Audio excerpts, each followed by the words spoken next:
Hi, I'm Rich Little. Thanks for joining us. Well, saddle up for a rip-roaring adventure with McLintock, a 1963 classic Western comedy featuring the dynamic duo of John Wayne and Maureen O'Hara. This lively film showcases Wayne as George Washington McLintock, a wealthy cattle baron with a knack for trouble and a sharp wit to match. Now, sparks fly when his wife, played by O'Hara, returns after a 2-year separation, leading to a fiery clash of tempers, hilarious misunderstandings, and wild frontier antics. The film is loosely based on the Shakespeare play The Taming of the Shrew. O'Hara and Wayne had a long-standing on-screen partnership, and this was their 5th film together. It was a huge financial hit, grossing around $14 million at the box office.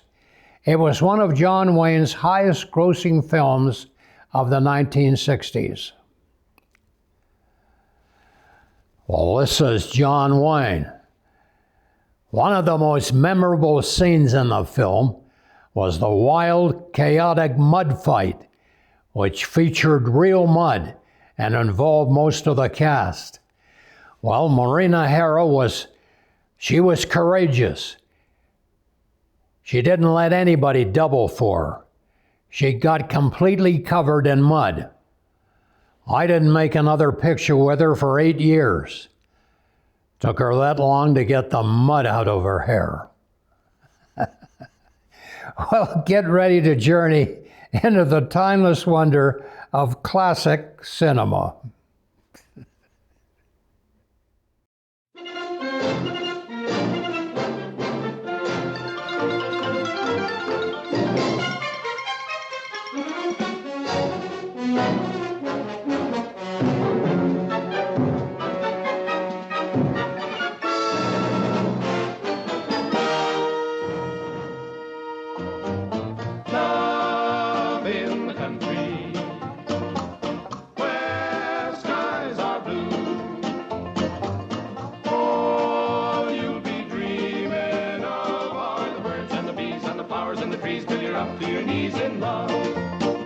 There's a tree house in the meadow below the mountain peak, the perfect place for lovers when they play hide and seek.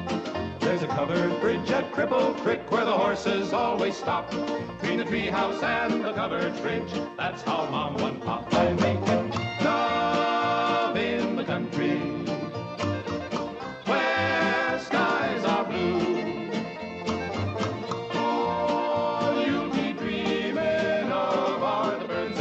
And the flowers and the trees till you're up to your knees in love. There are roses on the trellis and the scent of new mown hay. The clinging vine is jealous on the fence across the way. There's a great big yellow moon above and a breeze to sing a song. Between the roses and the yellow, a fella can't go wrong if he makes love in the country.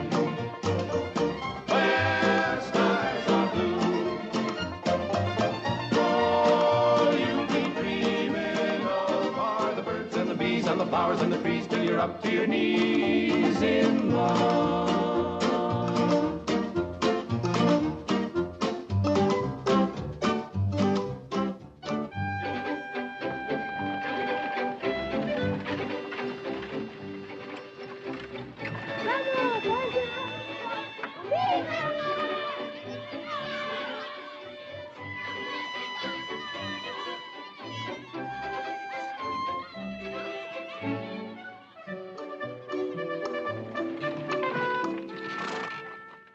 Lord to goodness, not again.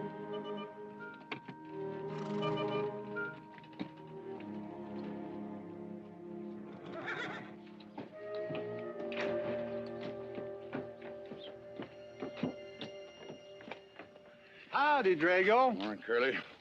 Makes 7 times this month he come home swoggled. 6. 7. 6. Once was his birthday. That don't count. Give me my bucket whip.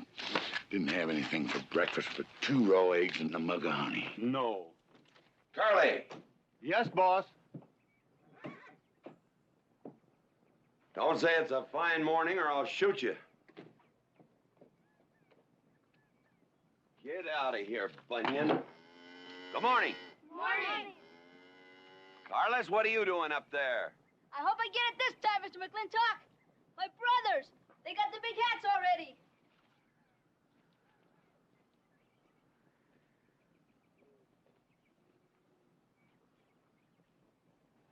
All right, let them have at it.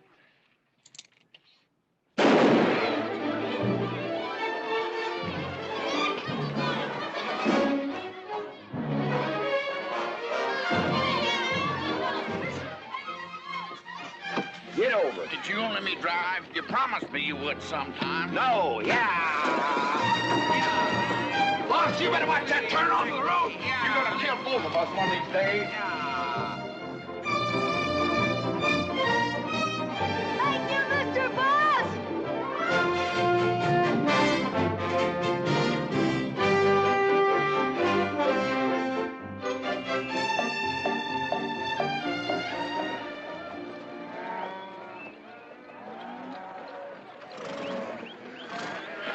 You got cattle in the bank, boss.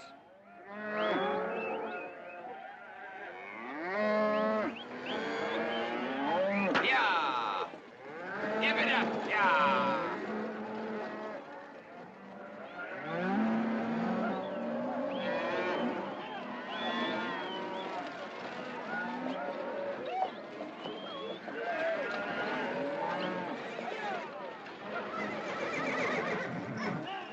Keep 'em going. 15 cents a pound all the way to Kansas City. Yeah. Yeah.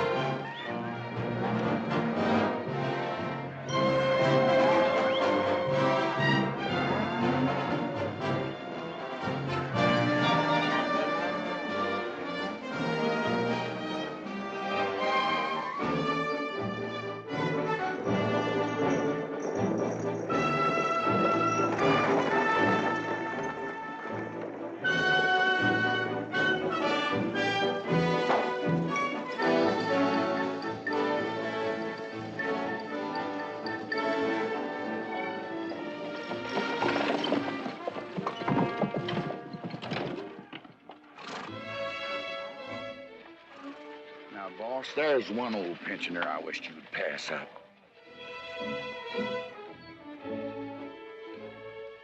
Bunny? Yeah. I knew where I'd seen his face before. He's an old timer. He's just been around town a couple of years. Oh, you have no milk of human kindness. Morning, Mr. McLintock. Morning, Bunny. Well, I can see you're in good health. Never felt better. Contrary to what you may hear. Me, my kidneys ain't what they used to be, and my liver's been leaving me billies. Drago? Yeah.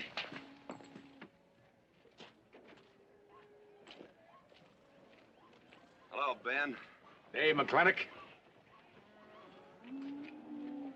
Drago, throw that in the buggy. Yes, sir. The scrubby bunch of Sooners, huh?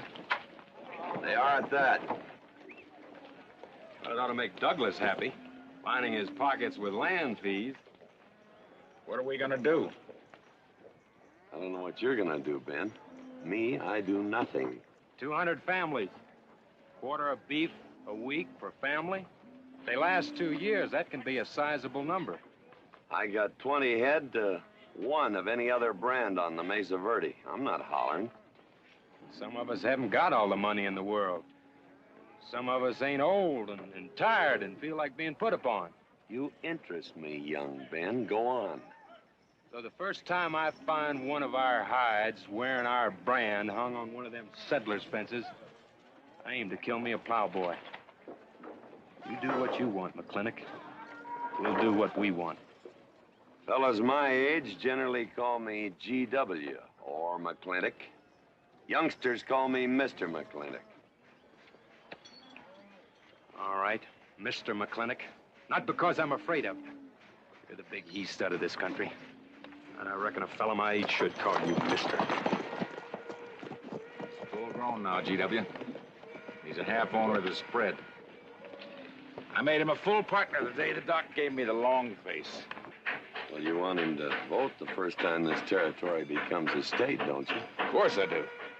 If these settlers get burned out, there'll be a lot of hollering that this country's too wild to be a state.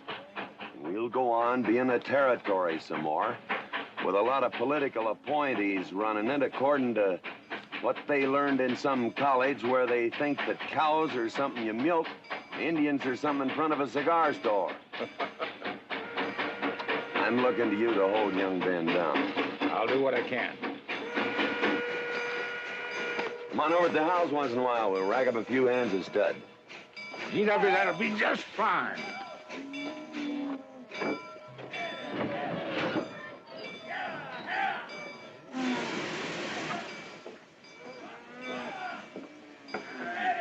It's a nice morning, ain't it, boss? Everybody's entitled to their own opinion. Like that again, eh? Here's something that'll cheer you up. About 1,000 head. I figure they'll bring about 1,250. They're not as fat as I'd like to ship. They all off the North Range? Yes, sir. Settlers. Every one of them with a plow and a Bible. Not the slightest idea what the range is for. Drago! Drag out that hog leg. Yes, sir. Give me some attention. Yeah!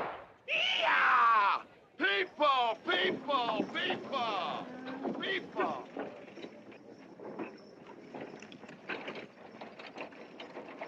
Come on, all of you, gather around. People, come on, gather around. I'm McLintock. You people plan to homestead and farm the Mesa Verde. Yes, sir. The government give us each 160 acres. The government never gave anybody anything. Some years back, a lot like you came in. You had a pretty good first year, good summer, easy winter. But the next year, the last rain was in February. And by June, even the jackrabbits had sense enough to get off the mesa. Folks, do you know who that is? That's McLintock. George Washington McLintock. I told him that, Douglas.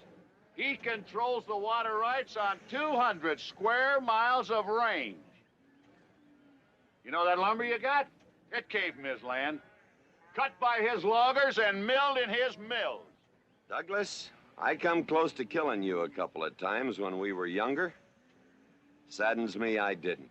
Can you imagine a man who owns all that? Oh, and mines too, I forgot to mention them. All that. And he's begrudging poor people a measly 160 acres. That right, Mr. McLintock? You begrudge us a little free land? There's no such thing as free land. You make these homesteads go, you'll have earned every acre of it. But you just can't make them go on the Mesa Verde. God made that country for buffalo. Serves pretty well for cattle. But it hates the plow. And even the government should know that you can't farm 6,000 feet above sea level. Any trouble, Mr. McLintock? No trouble, Jeff.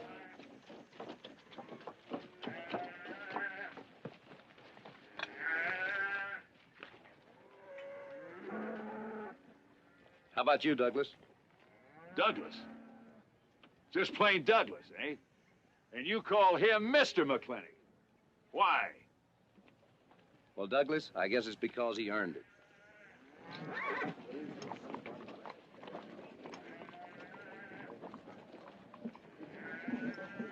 Mr. McLintock?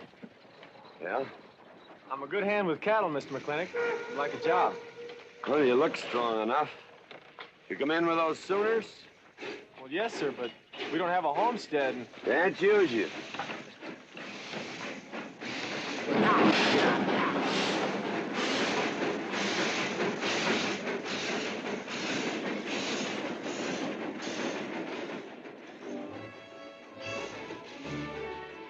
Tough life, ain't it, Sonny? Hell, ain't much future in being a farmer around these parts.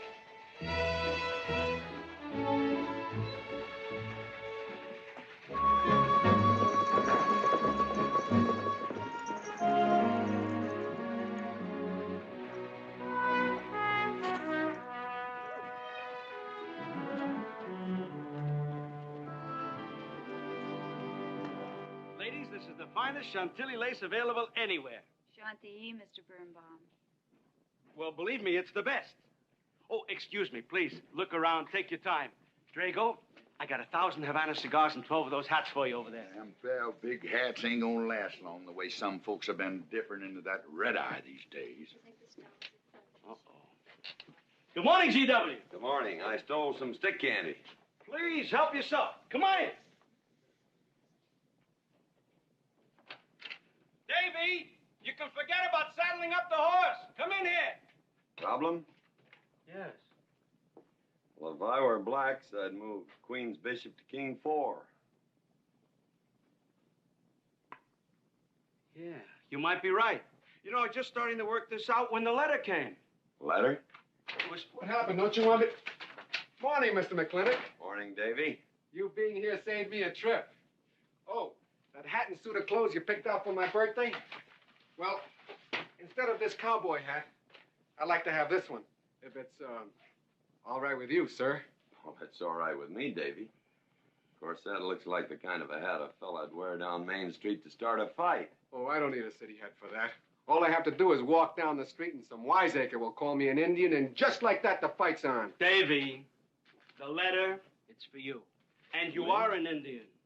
Yes, I know I'm an Indian. But I'm also the fastest runner in town. I've got a college education, and I'm the railroad telegrapher. But does anybody say, hello, college man, or hello, runner, or hello, telegrapher? No, not even hello, knothead. Davy. It's always, let the Indian do it. Will you go out in the store and help the ladies? All right. I'm also a bookkeeper, part-time clerk. Always let the Indian do it. The lady brought that out here this morning, asked for it to be taken out to the home ranch for you. Handsome lady, kind of tall with red hair. Called me Mr. Birnbaum, just as if she'd never seen me before, and as if that veil that covered her face would keep me from recognizing her. I thought she was in New York or Europe or someplace. So did I. Jake, you better throw on a couple extra cases of the boss's favorite bourbon. That stuff sure gets used up fast out at our place. Which reminds me, you better start tapering off. Catherine's in town. Katie?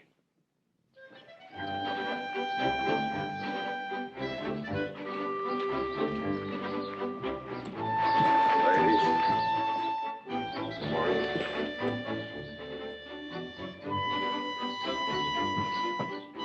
Morning, Mr. McClintock. Morning, Mr. McLintock. gentlemen.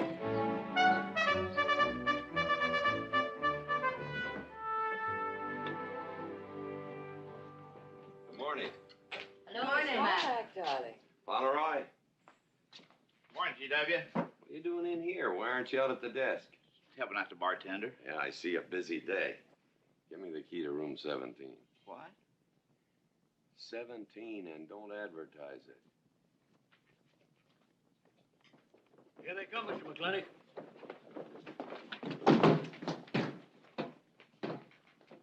Set 'em up. Here, whiskey. Day off? Off day. Wonder what he's so preoccupied about. Haven't you heard? No, what? Katie's back in town. Katie? Yes, dear. The social arbiter. Well, hi, Sonny. Good morning. Oh, He sure is a polite one. Mr. McLintock, I don't want to bother you. I'm sorry, boy. I told you, no job.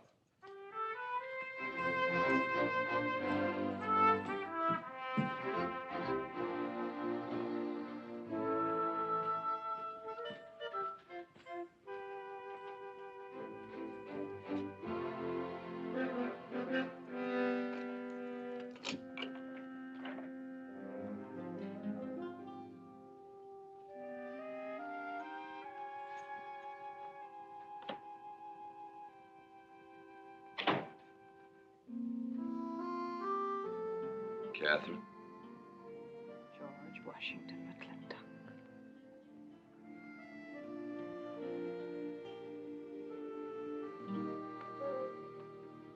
I thought you'd want this.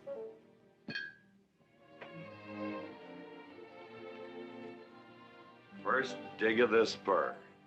But who am I to upset your plans? But you feel kind of silly. I never feel silly. It's because you have no sense of humor. Why couldn't we sit down in the hotel dining room and talk about whatever it is you want to talk about? Or why couldn't you just come over to the house? And have everybody know that we're meeting. Everybody knows, and what's the difference? We're married. That is something I should like to change.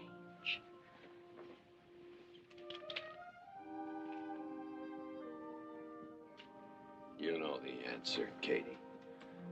That isn't why you sent for me. Let's get to the rat killing. That's just the kind of remark that's always endeared you to me. Let us open the discussion. Very well. Our daughter is coming home in a few days.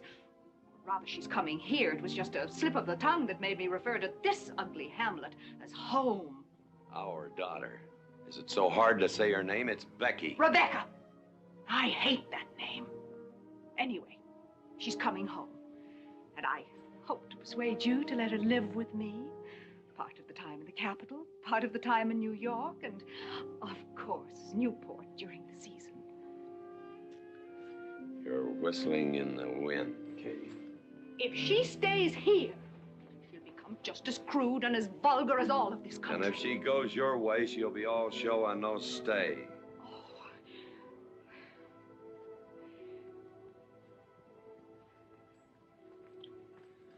No go, Kate. I hate you. Oh, how I hate you. Half the people in the world are women. Why does it have to be you that stirs me? Animal. That's the story. I saw your picture in the paper at the governor's ball. You were dancing with the governor. But at least he's a gentleman. I doubt that. You have to be a man first before you're a gentleman. He misses on both counts.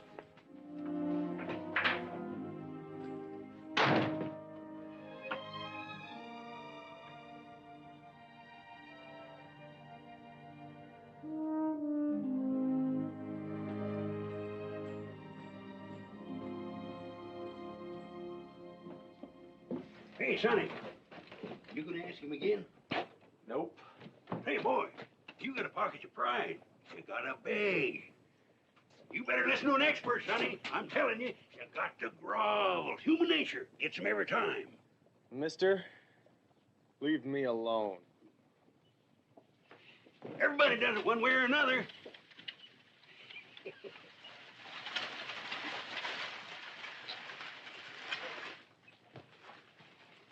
About that job, Mr. McLintock.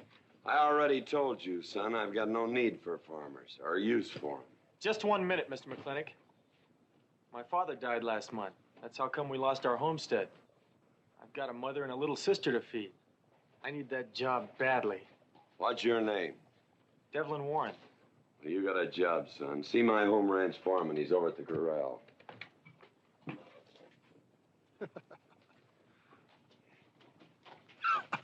Step down off of that carriage, mister.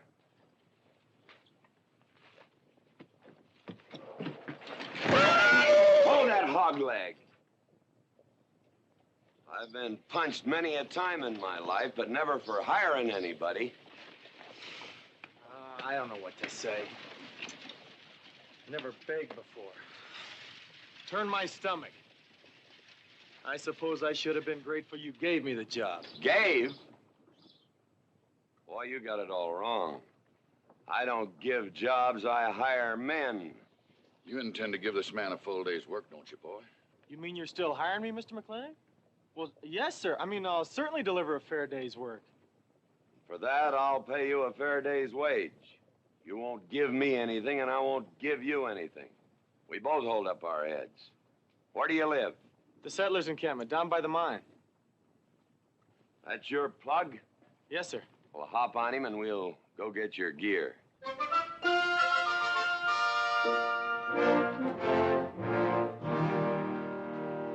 Yeah!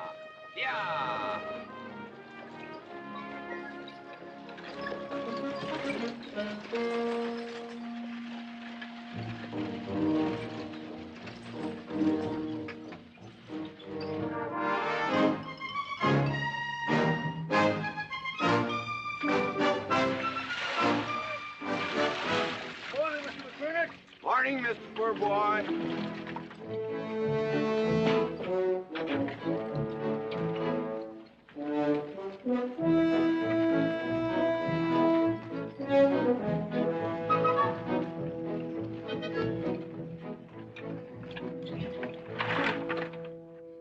sure that all you fine people are interested in knowing just what portion of this new land will be your new home. Oh, Jones and McAllister, since you've been more or less the leaders of our group, I'd like to have you come up and check the exact location. Won't be a minute, sir.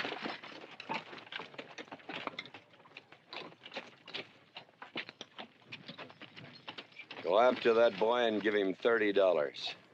Tell him McClintock pays these riders a month in advance. From the looks of things, they could sure use it, too.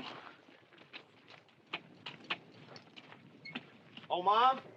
It's Mr. Drago. More. Well, and what do we owe this visit from the cattle baron? I've got a touch of hangover, bureaucrat. Don't push me.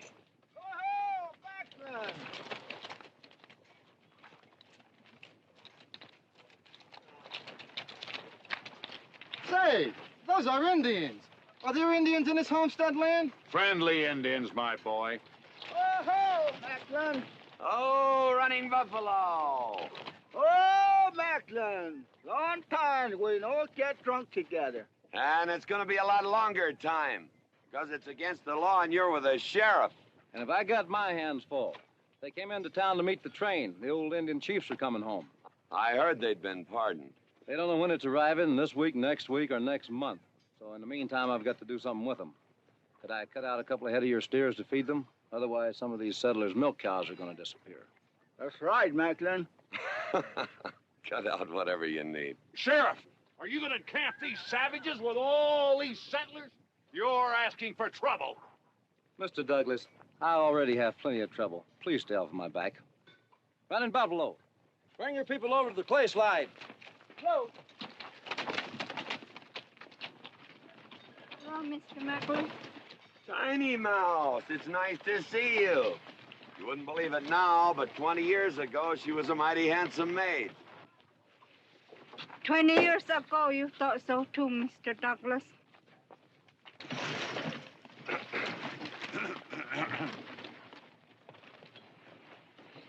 It was just like this. I had a dead beat on old Running Buffalo, and my sharp .50 caliber misfired. That was back in that trouble in the 40s. Remember? I remember. Hey, you won't tell you something come directly from heaven? No.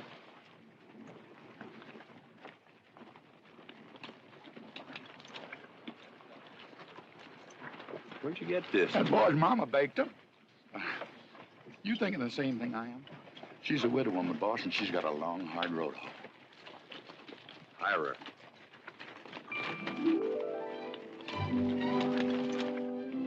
I always said you had a heap of sense. Mr. McClintock, this is my mother. Your mother? And my sister. Pleased to meet you, Mr. McClintock. Ma'am, this here's my boss, and he has few choice words to say about your biscuits. Yes, Mr. McClintock? Well, they're great.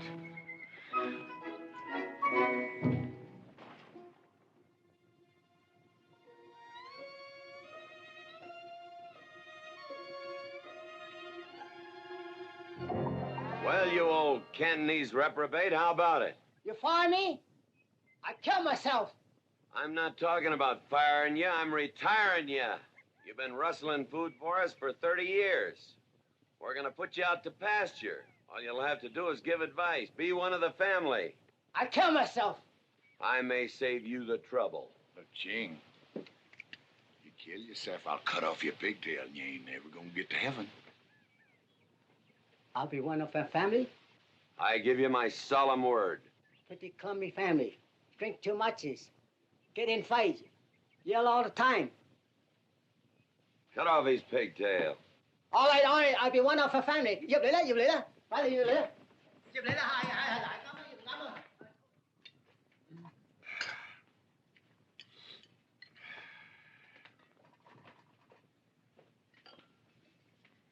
I hope everything is satisfactory. This is such a big house, it'll take me a while to get used to things. Now, please don't hesitate to tell me if anything is wrong. No bird's nest soup. No, why, just fine. Everything went nicely. Who's Finally, having it, fine. ma'am? Best apple pie ever had. Curly's right, ma'am. Hated to leave that last bite. Shall we celebrate with a drink? Carlos, come in and help me with the dishes.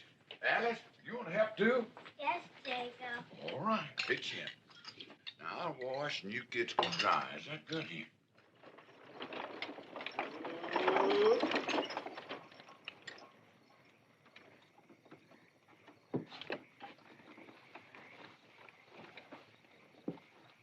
Don't seem possible one woman could use all them clothes.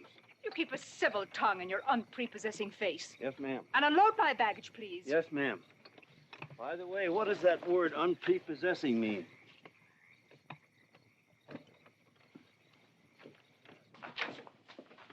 Mrs. McLintock. Oh, hello, Carlos. Run and help the driver with my luggage. I couldn't trust anyone else in this house to do anything correctly. Luggage? Give him a hand, Curly. Yes, boss. Mr. McLintock? Are you moving back in? Yes, but nothing has changed except my place of residence. And I'd be willing to put up with savages rather than be denied the company of my daughter. And I'm proving that by moving in here. Mr. McLintock, since it's my first day, would you excuse me if I, Go ahead. Oh, Catherine, this is Dev Warren. He joined the outfit today. Please, ma'am. Thank you.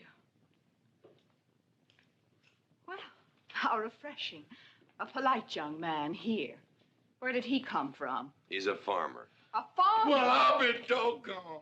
Kate, welcome home. What on earth are you doing in that idiotic-looking outfit? And don't you dare call me Kate. That's my buttoning suit. I'm butling for the boss. And I'm sorry, Catherine. That Kate kind of slipped out from the times I remembered you as being nice people.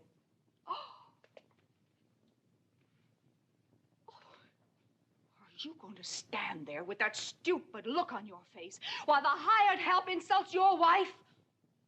He's just ignorant. He doesn't know any better than to tell the truth. And I can't help this stupid look. I started acquiring it as you gained in social prominence. Mrs. McLintock, where do you want I should... What? Put him in the master bedroom. Yes. But move Mr. McLintock's things into another room. Oh, the one back of the stairs would be best so that he can't wake up the entire household when he comes home every night. Just before daybreak. Yes, ma'am. Oh, excuse me. Here's your cigars, Mr. McLintock. I am Mrs. McLintock. Kate, Catherine, this is the cook. This is the lady does the cooking for us. Mrs. Warren, Mrs. McLintock. How do you do? Very pleased to meet you, Mrs. McLintock. Very pleased. Likewise. You see, I just came to work here today, and I guess I jumped to the conclusion that this was a bachelor's household. It is, and then again it isn't. I will explain so everything will be quite clear, Mrs. Wallace. Mrs. Warren. Mrs. Warren. It has been a bachelor's household for quite some time. And it will be again, just as soon as I am out of here, which will be as quickly as I can make arrangements to take my daughter back east with me. You see, she's coming home from school in a few days, and then we'll be off together, and you can return to conducting yourself as you consider proper in a bachelor's household. Katie. Shut up. Until then, I am mistress in this house. And I will give the orders. You want my breakfast served in bed? Let her. Ain't you gonna say nothing, boss? Breakfast in bed. No. 1 poached egg, tea, toast. Oh, GW. As soon as my things are put away, I want to talk to you about Rebecca.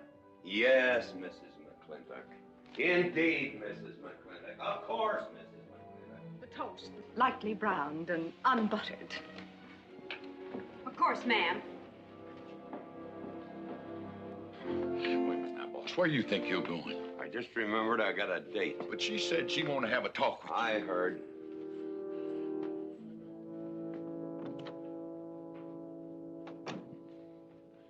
Good evening, Lem. Good evening, Mr. Mack. Yep. Say, Mr. Mack, what does unprepossessing mean? I was called that once, Lem. Looked it up in the dictionary. It's best you don't know what it means. Uh-huh. Thank you. You're up.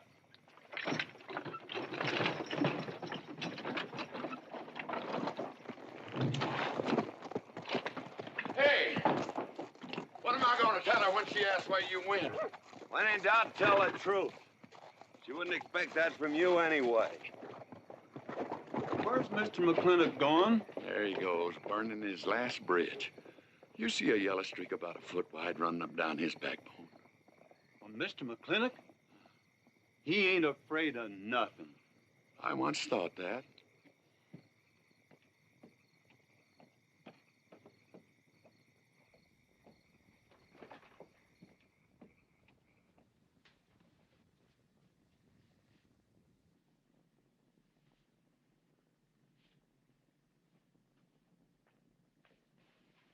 Drago? Yes, ma'am. Was that, He took off, lit out. I told him I wanted to talk to him. Yes, ma'am. I was standing right over here when you said it, and I was standing right out there on those front steps when he walked up to a horse, grabbed a hunk of mane, stepped up on him, and sunk spur. Where did he go? Last time I saw him, he's going east. But you know him, he's liable to go north, south, or west. Get me a carriage. Yes, ma'am, but But what? maybe you shouldn't follow him into maybe where he's going into. What does that mean? I don't know, but I wish I hadn't said it. I'll just get the carriage. Yes, ma'am. What happened? Get the brooch. Barouche? Hitch it up. She wants to go to town. But Mr. McLintock never said anything to me about it. Look, young fella, I'm the ramrod around this place, and you better start giving me a yes, sir. You're gonna get the roof of this house pulled down on your head. Yes, sir.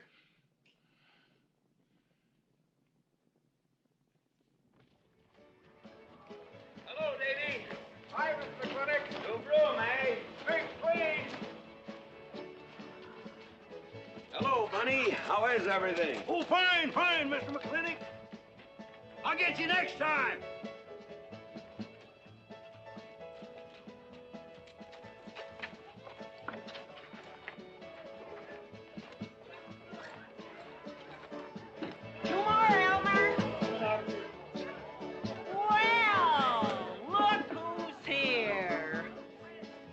What'll it be, Mac?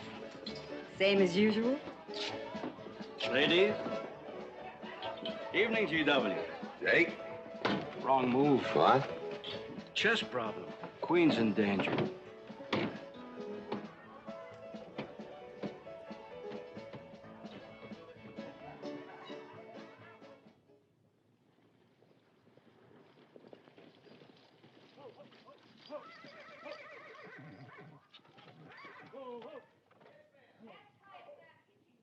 I suppose you can do that. Camille, you're on your own. Mr. McLintock?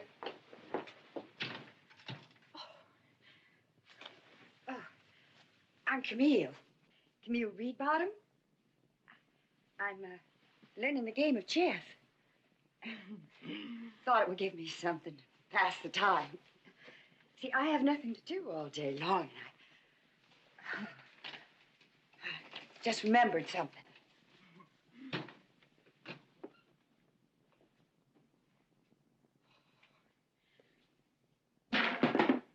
Catherine, I didn't hear you come in. Mr. McLintock, I told you that I wanted to talk to you. Not now. Could I get you a glass of sherry, Catherine? Oh, thank you, Mr. Birnbaum. I could use one.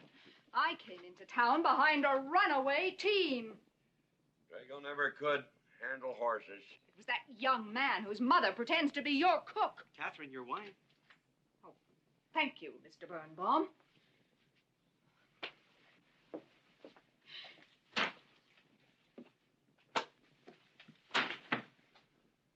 Now, Mr. McLintock, we have an awful lot to talk over. First thing I learned about Indian fighting was to wait for daylight. What has our conversation got to do with Indian fighting? Indian fighting is good experience for our kind of conversations. Oh. It'll wait, Catherine. Evening, Sheriff. Mr. McLintock, we had quite a ride out here. Oh, I finally got that team settled down. It's your move. No, it's your move. I just canceled. Now, look here. You're not going to sit here all night long and play chess when the matter of our daughter remains unsettled. I am going to remain here and play chess, and the matter of our daughter is settled. She stays. Oh, such stubbornness. Catherine, your hair.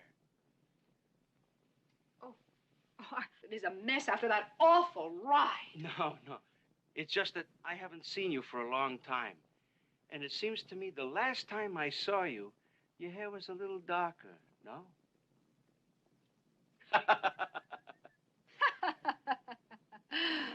It's a funny thing the tricks a man's memory will play, huh?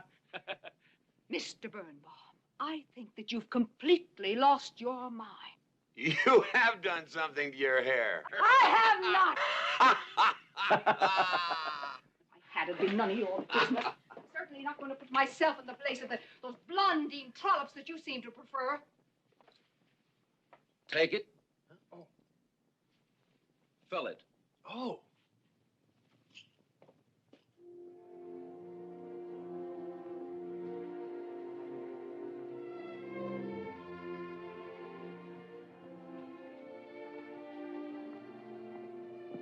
Morning.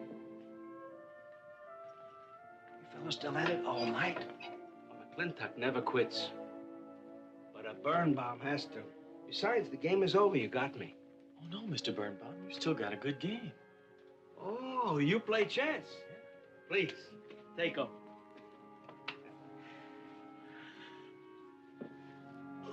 Pretty good. Fair. Well, looks like I won't have to come into town always to get a game. Remember, I'm a bad loser. It's your move. Yes, sir.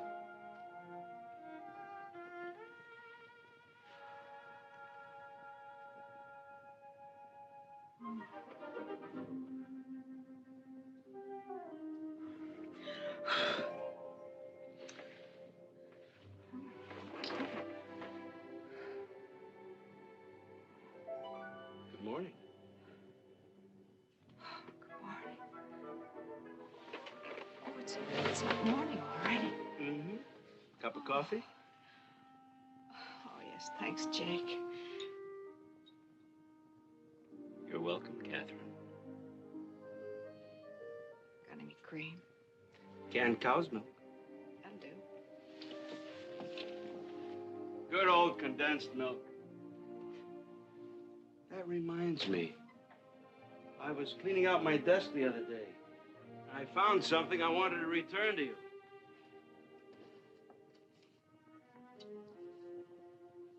Here it is.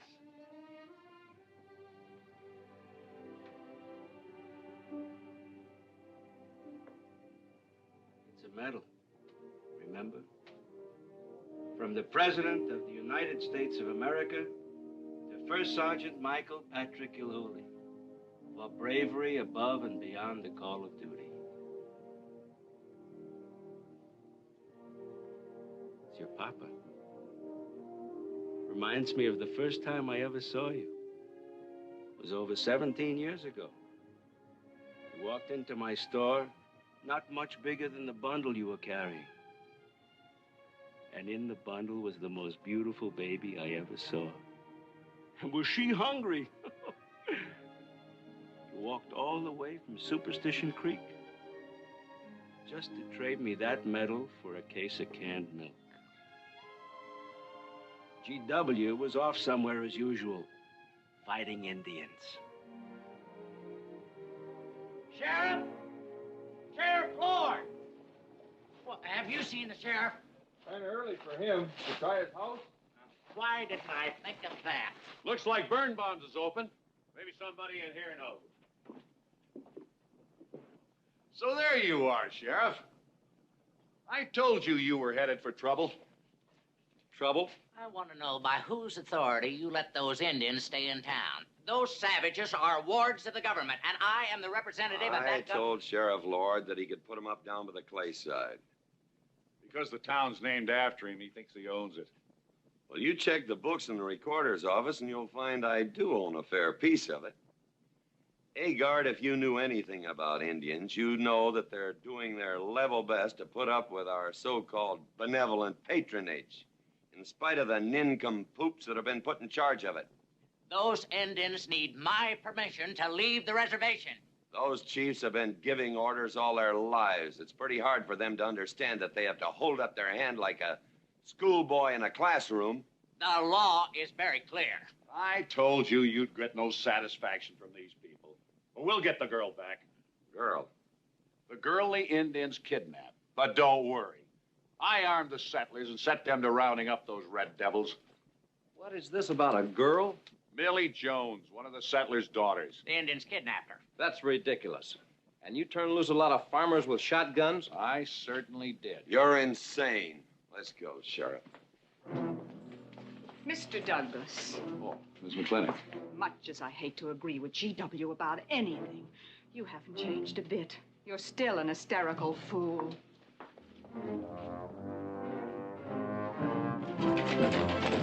Come into town. I got worried. What about? Thought maybe Katie shot you. Not yet, Drago, but it took restraint. Wait a minute. You better take Agar along. Not that he'll be much help. Drago, tell him on the horse.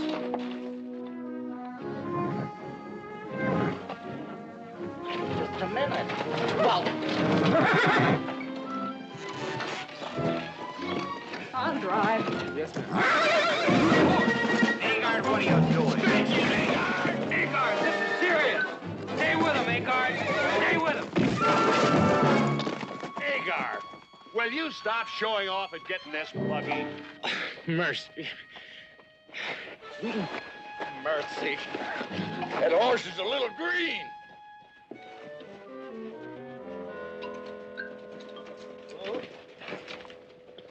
Let's go. Yeah.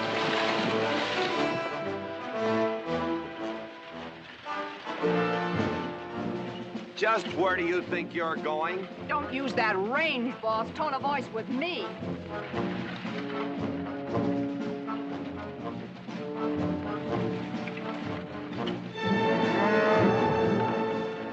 Carter! Headed for Mr. Poor Boy's mine. Mount up some riders. Right, boss. You heard the man.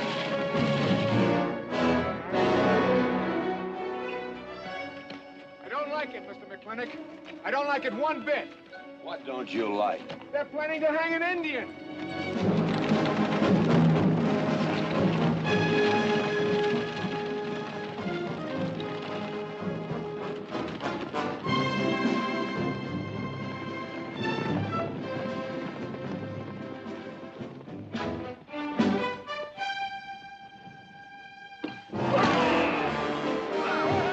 Sheriff, very funny. Where's the whiskey?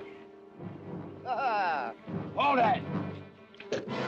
Not so fast, Mr. Boss of the whole country. Unless you want to wear a big hole in your middle. How long is GW going to let that cheat-chalker push him around? That cheat-chalker has a sawed-off shotgun. How do you know she didn't wander off someplace or meet some fella or something? What are you saying? That I didn't raise my girl right? That she'd wander off all night with some man? There's a lot of things I'm not saying to you, mister. Well, you got a sawed-off shotgun in my middle. But how do you know this Indian had anything to do with it? She's gone, ain't she? She's gone. Pa! Pa, I'm over here. Pa! Been looking for me, Pa? Where you been, gal? Young Ben took me for a sunrise ride, and the horse wandered away. You come down over there. But, Pa! She's telling the truth, Mr. McLintock. We wasn't doing nothing. Well, that's not important right now. The important thing is that you don't draw that hog leg, or this will be worse than Dodge City on Saturday night. You get on, back to the wagon. I'll tend to you later. Now for this young whippersnapper. Now, no harm has been done. And young Ben here is one of the nicest boys in the territory, so just put down that shotgun and I'll let's teach forget him to fool with Mike.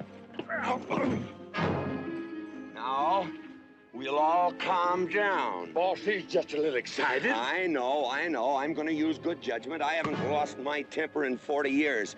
But, Pilgrim, you caused a lot of trouble this morning. Might have got somebody killed. And somebody ought to belt you in the mouth. But I won't. I won't. The hell I won't.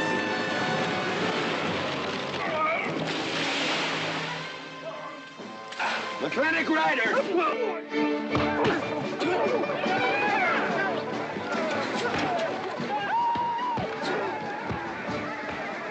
Aha! Oh, Martland! Hey, Buster! Remember me?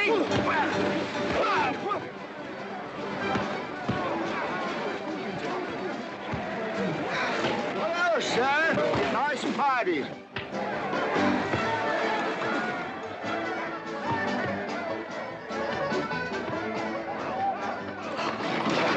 Do you think we oughta? I ought to what?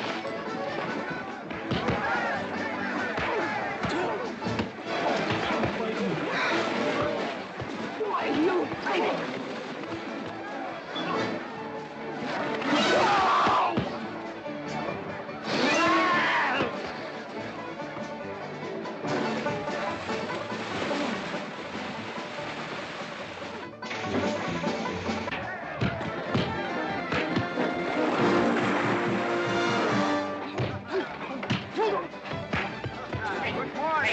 I want to work with you.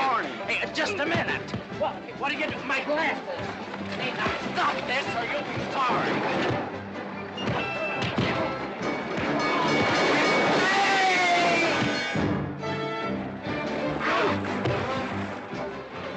Stay out of this, Jake. It's everybody's war.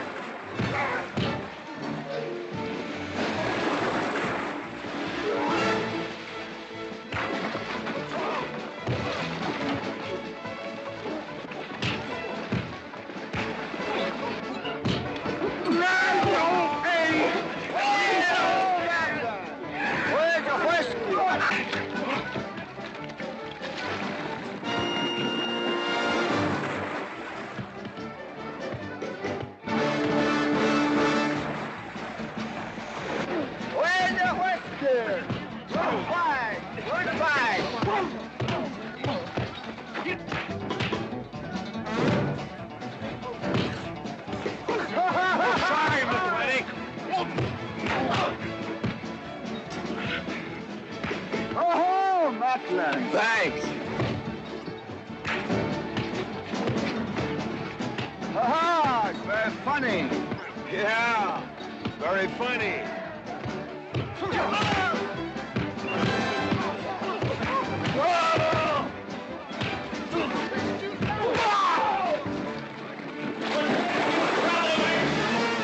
Guys, Mr. Douglas, I'm sorry.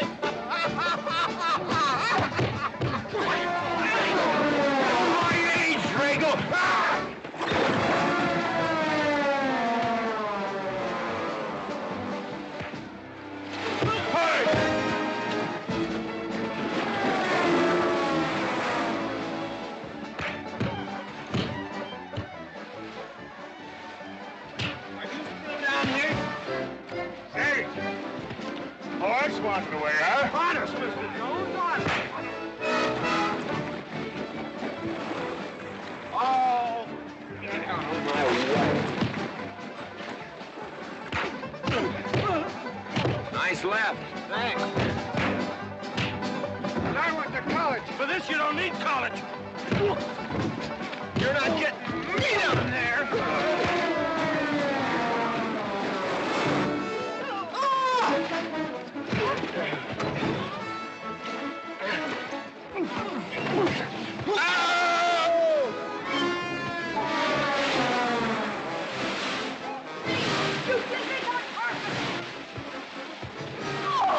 Why, McLintock, you big...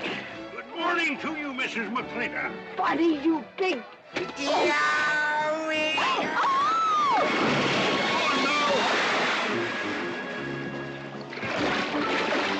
G.W. McLintock, you make me clumsy. Well, it's pretty hard to control yourself. People!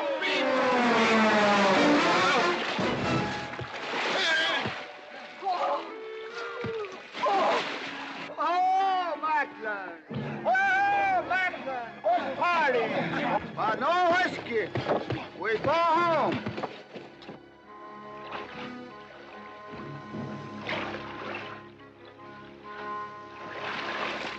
You and your friends!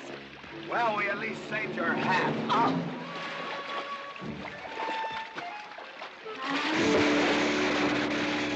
Where is everybody? Oh, for heaven's sakes.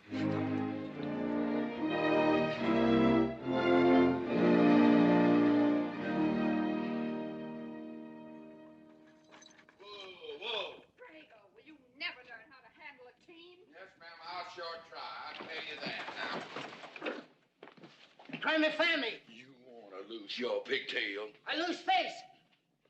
Lousy lot of tips. You want to lose more than that? Kate, Yes? we could be a big help to one another. Like what, may I ask? Well, we could wash the mud off of each other. We used to have quite good times doing that sort of thing. There are a lot of things we used to do. Good night, Mr. McLintock.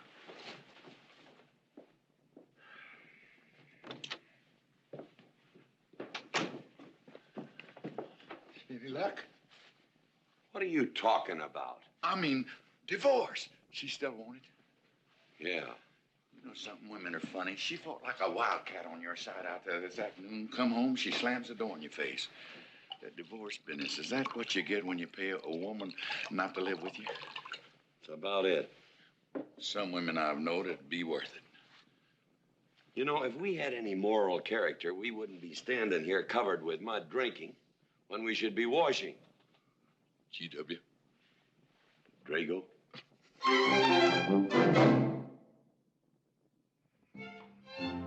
Miss Warren, these biscuits. Mmm. Oh, thank you, Drago.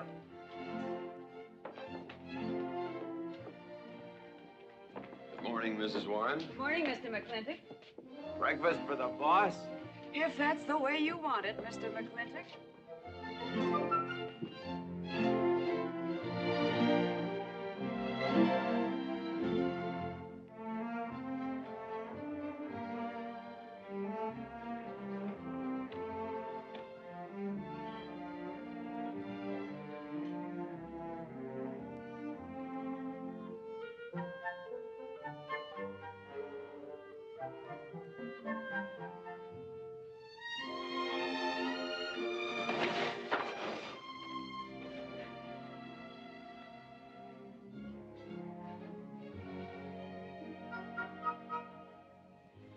One poached egg, tea, toast, lightly browned, and Why, Mrs. McLintock, you have a black eye. I do. Ooh.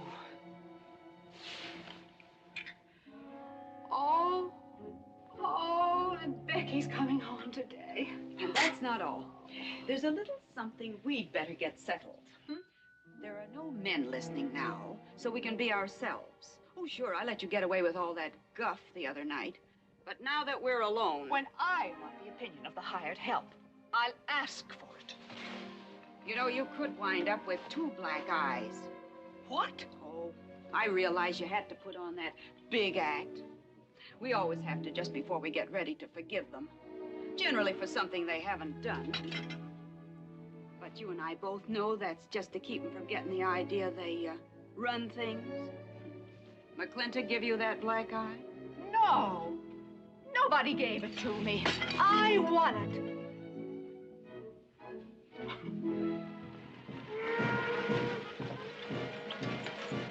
Morning, Davy. Morning, Mrs. Beach. Mr. Beach.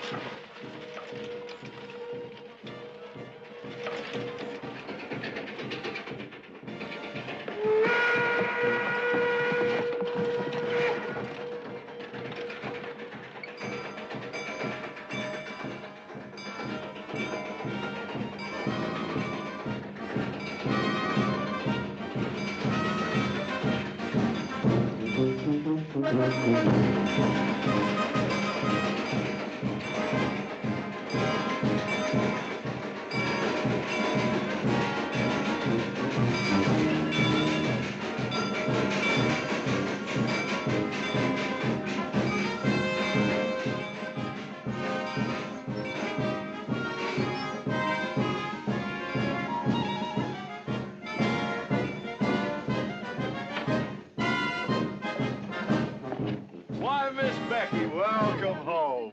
Hi, Ben. My How boy! Good to see you again. Daddy! Well, Daddy! Oh! It's been 2 long years. I guess I'm gonna have to stop calling you Tomboy. Oh, Becky. Mama! Oh, darling. I wasn't sure you'd be here. Oh, I've been here a few days. And, oh, Becky, I bought you 3 of the most beautiful dresses. Oh, Mama. Uncle Drago! Oh! Did you bring your old uncle a coming home present? Sure did. What is it? A mustache cup. And what did you get me? Prettiest Palomino pony that ever packed a saddle. Broke the stand, drowned, tie, and the counter. Oh! Uncle Jake! Oh! What are you doing in Mr. Douglas's tuba? Oh, Mr. Douglas has had a little accident. I brought you a whole shipment of licorice sticks. But now that I've seen how much you've grown, I think we better exchange them for a couple of bolts of dress goods, huh? Thank you. Oh, the mayor was going to be here, but he had to go to the territorial capital on a horse theft matter. But I'm going to give his speech. Oh, and don't worry about the mayor. I'm sure that he can find a bill of sale for the horse.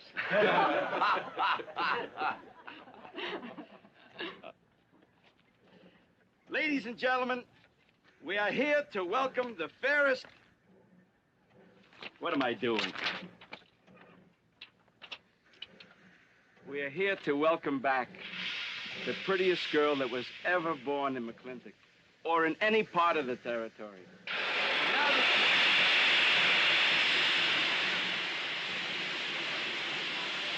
Hey, Davy! Yeah? Got something for you. Master up the junction told me to let him ride, so I locked him in here. I've had my scalp a long time, and I aim to keep it.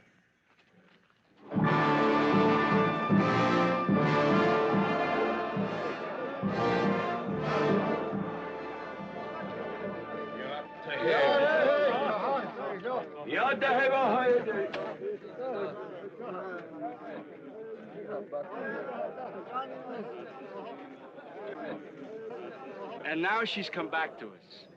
Gone are the pigtails, but the freckles are still on the prettiest face that was ever born in McLintock.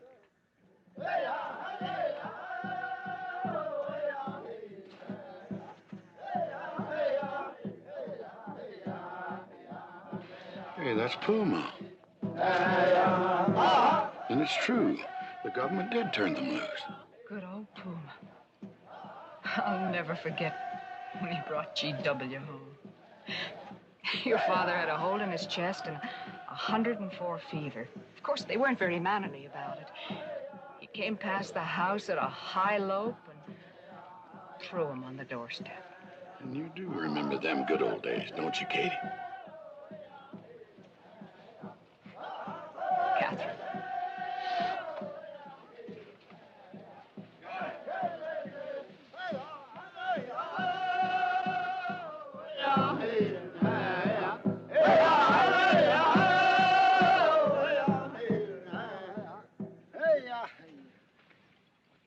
Yatta-hey, my friends. Yatta-hey.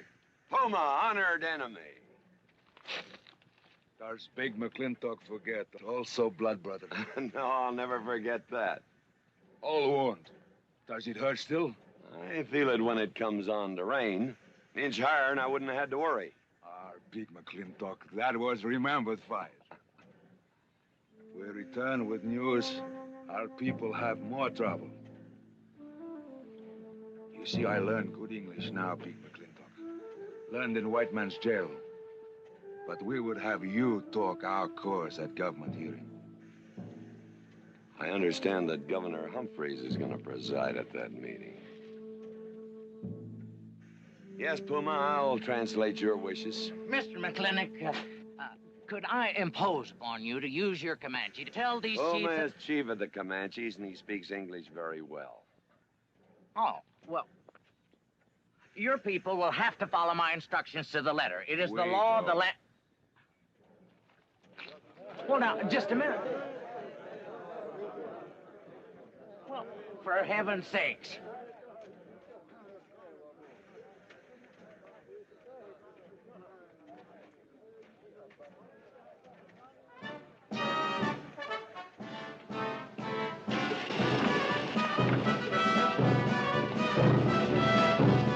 You wait here, honey. I'll get the book. Go to the clinic party? Surely. Will I see you there, Beth? Of course, Davy, and you can have the first name. Don't want any sister of mine talking to strangers. Davy's not a stranger. He clerks in Birnbaum. He's an Indian.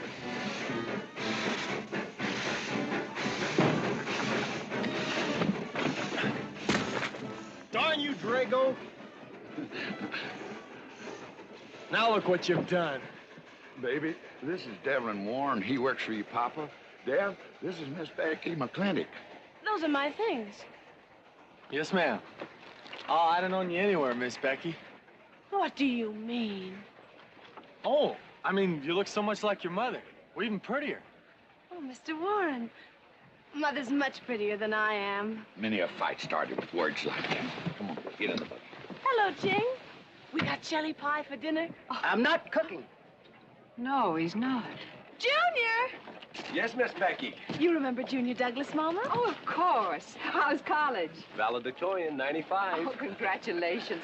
Oh, Mr. and Mrs. Douglas, we will see you at the party, of course. Oh, delighted. Well, it'll be pretty hard to keep young men away. Yes, sir. Drago? Yes, boss. Baggage all loaded. G.W. You remember young Junior? Oh, yes. Like father, like son. Oh, Mr. McLintock, I hope you don't think I'm being presumptuous in asking for the honor of calling on Miss Rebecca. Well, there she is. Ask her yourself. Thank you, sir. Ching, now I'm going to get fired. Get up out of here. Thank you, sir. Thank you. How do you know me, Mama? See you at the party, Junior! Yeah. Yeah. Yeah, what? Like father, like son. What did he mean, Matthew? Come on, Ching. Grab a root and growl. Well,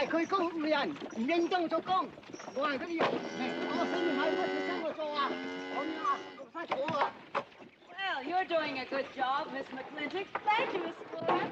Deb, when you're finished there, go over and help Drago with the beer cakes. Yes, Mom. Deb, could you come and help me a minute?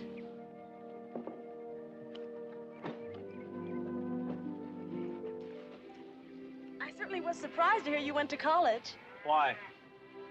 I don't know. Junior says Purdue's a good college for a backwater place like Indiana. Well, he did indeed. Oh, could you do this? I can't reach it. Why didn't you finish college? Lack of funds. My father got sick, and he had to come out west. So he took out a homestead. You know, your mom's sure cute. It's too bad you didn't inherit her eyes.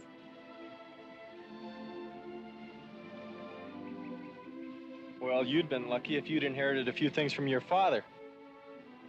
Oh, really? For instance? It was common sense, for instance. Common sense? Yeah. You don't see him being fooled by some dude like Junior Douglas. Junior's not a dude. He's nifty. This needs a woman's touch. And besides, he got a letter at college. What sport? Glee club. Very strenuous. Don't you dare hug me! Oh! I have no intention of hugging you. Oh!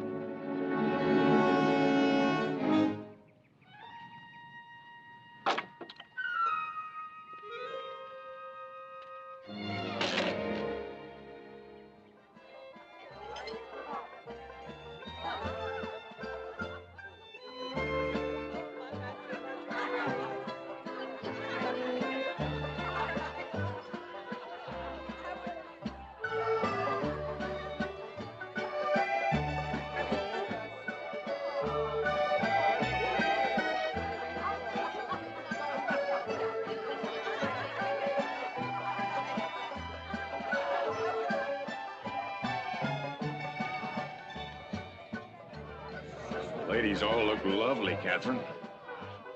You know, this is a real fine party. Oh, thank you, Ben. Of course, we had to invite everybody. Just everybody. Sorry, G.W., but this one's mine. Well, thank you, Mrs. Warren. I guess I'll have to be a good host in my own home. Well, the next one's yours, Mr. McLintock. Thank you.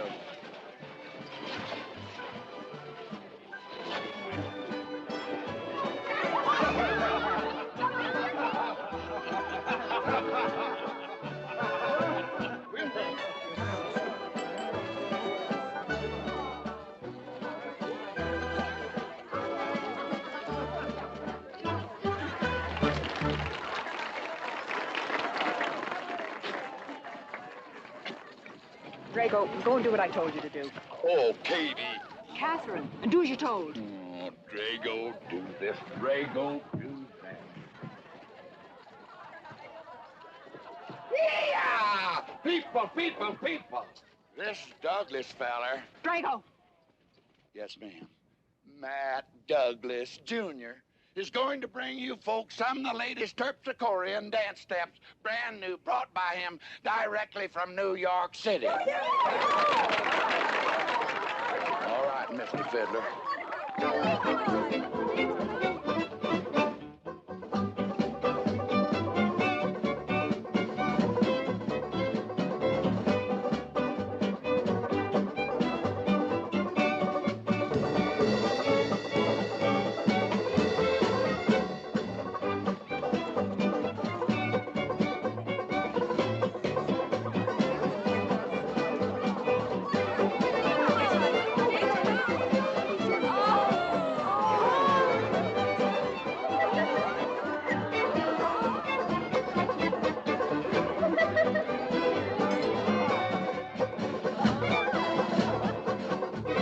Give me a whiskey. Put Williams on board. What? Just turn a 10-gallon party, boss. We'll run out of whiskey. Well, I can take care of that, Chief.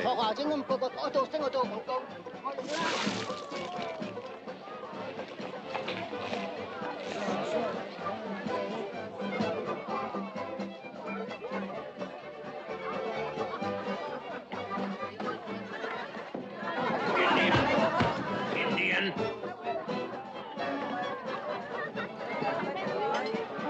And you still got any ideas about asking my sister to dance? Get up and we can do this all over again. Yes!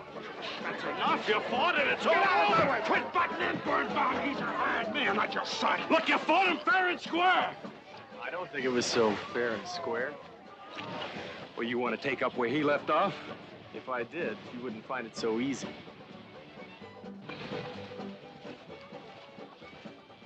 Now we've had enough of this. Well, when are you gonna quit walking away? Just as soon as we're out of sight of the party. The lesson I learned back home, don't fight in front of women. Well, we're out of sight now. So we are.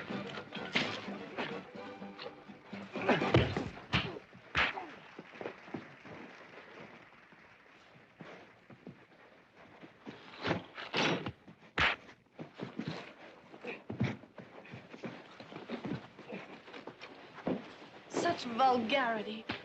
Someone should do something about it. You're right. Absolutely right.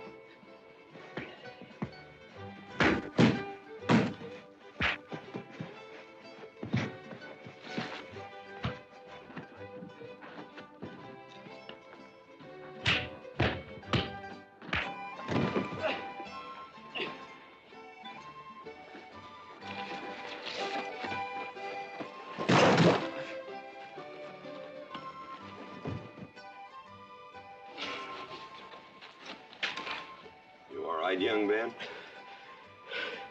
I'm all right, Mr. McLintock. Pretty fancy fighting for a country boy. 2 years at Purdue, Mr. McLintock, on the boxing team. I never thought any farmer could whip me. But you sure did. Better get him cleaned up. Get him some water, Jake. Yeah.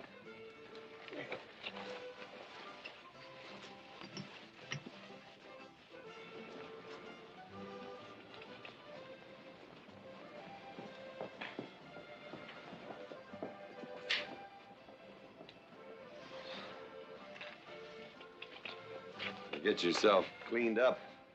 Go ask that girl for a dance. Who? Oh!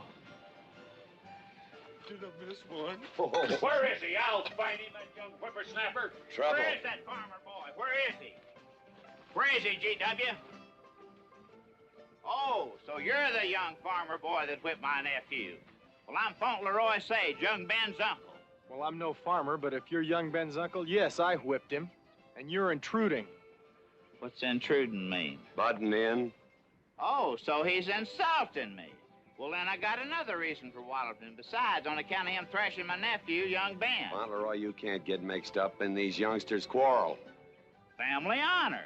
I can't have said a farmer whipped a sage. You're twice his size. Don't let that bother you, Mr. McLintock.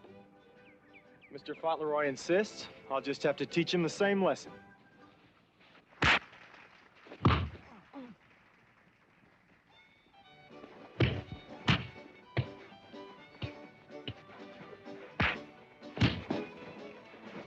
Say!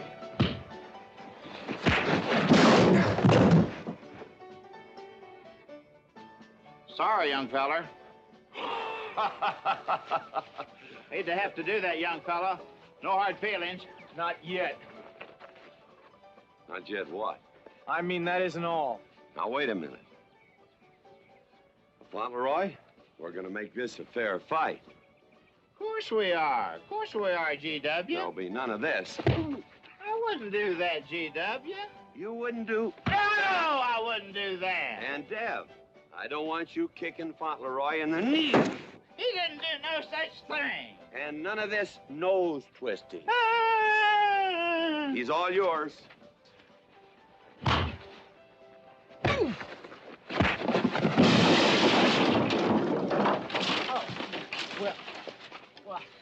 Where are my glasses? You all right, young feller? Ouch!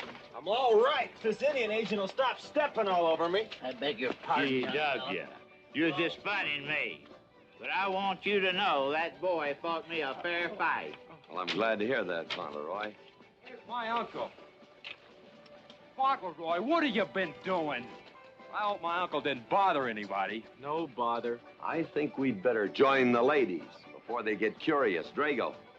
Fauntleroy, let's line them all up for a dosey-do. Jake, you think tincture of arnica would help? Could be.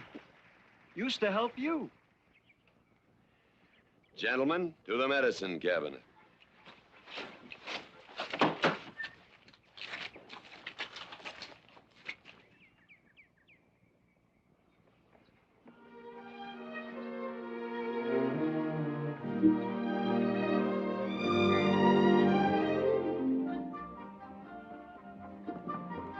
Good morning, Drago. Morning, Davy. You seen Daddy?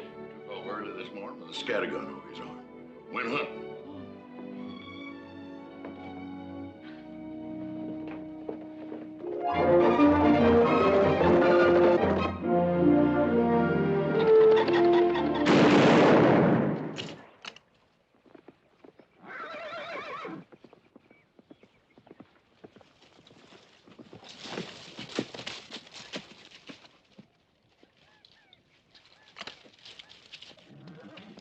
Morning, Daddy.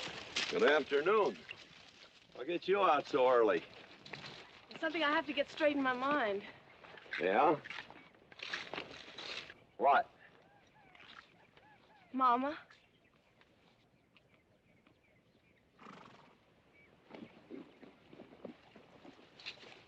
Why'd you and Mama stop living together, Daddy? Why'd you separate? Aren't you going to answer me? No, It's sort of my business, I think. I don't. Is it another woman? Usually is. At your age, you always know what's usual. Is it Mrs. Warren? Becky, I don't want to start laying the law down your first day back home. But I'll have no more such talk. First time I ever saw Mrs. Warren was last week. She has a job here at which she's very good. And I hope you'll have the good manners to not pry into other people's business. Your mother's and mine. Pretty good shot, Daddy. Oh, I can understand your trouble. Mama's often so, well, so petulant. Petulant? You learned a lot of words back east, Becky. Wish to God they'd have taught you some meanings. You were only about 6 months old when your mother stayed alone with you in a sod hut under 8 foot of snow, while I moved the herd 300 miles south to try and save it. Saved about half of it. You were a little more than a year old at the time of the great Comanche raids. We stood off 500 Plains Indians for 9 days. Petulant, Becky? I think you better go on home. See that Ching gets those birds.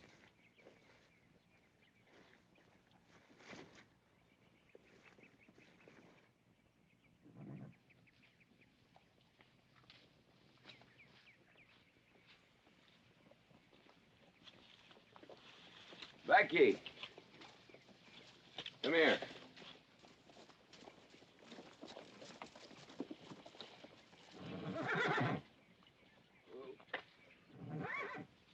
There's something I ought to tell you. Guess now's as good a time as any. You're gonna have every young buck west of the Missouri around here trying to marry you. Mostly because you're a handsome filly. But partly because I own everything in this country from here to there. They'll think you're gonna inherit it. Well, you're not. You're gonna leave most of it to, well, to the nation, really. For a park where no lumberman will cut down all the trees for houses with leaky roofs. Nobody will kill all the beaver for hats for dudes, nor murder the buffalo for robes.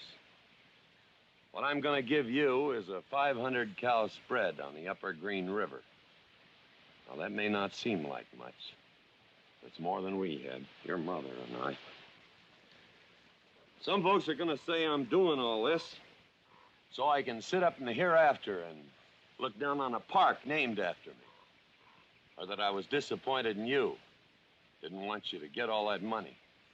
But the real reason, Becky, is because I love you. And I want you and some young man to have what I had. Because all the gold in the United States Treasury, and all the harp music in heaven can't equal what happens between a man and a woman with all that growing together. I can't explain it any better than that.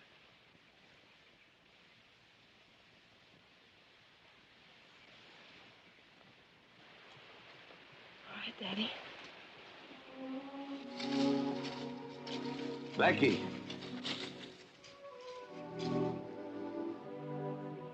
When you're as old as I am, you'll thank me for this.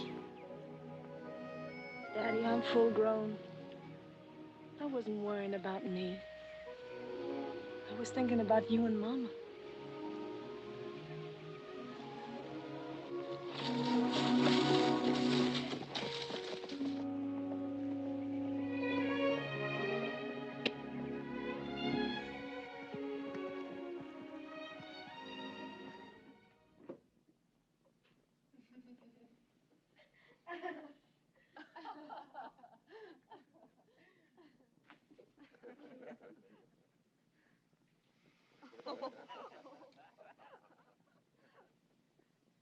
Oh.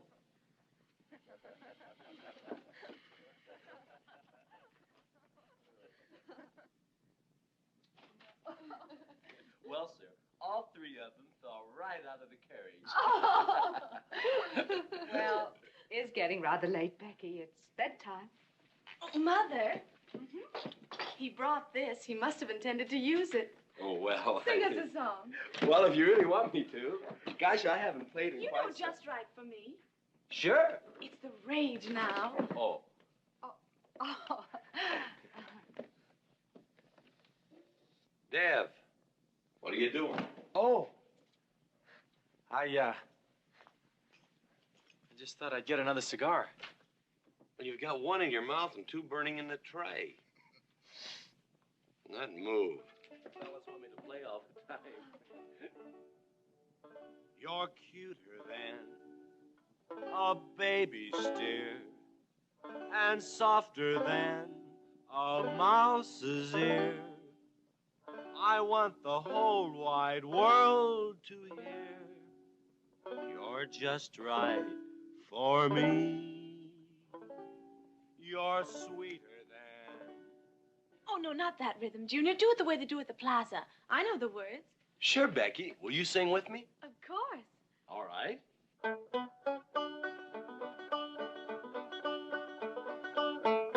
I love a man who's witty and smart and clever. It's your move. Oh.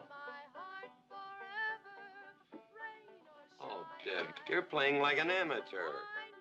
Let's call it an evening. I'd like to know where your mind is tonight. You're sweeter than the early spring, or bluebells when they start to Pretty good. You Voice like her father. feel like a king. You're just right for me. sweeter than honey, finer than wine. I'm sure they found you on that honeysuckle vine. I would melt in your embrace. You disappear without a trace. To die like this is no disgrace. This is the time. This is the place for you. Just Right for me.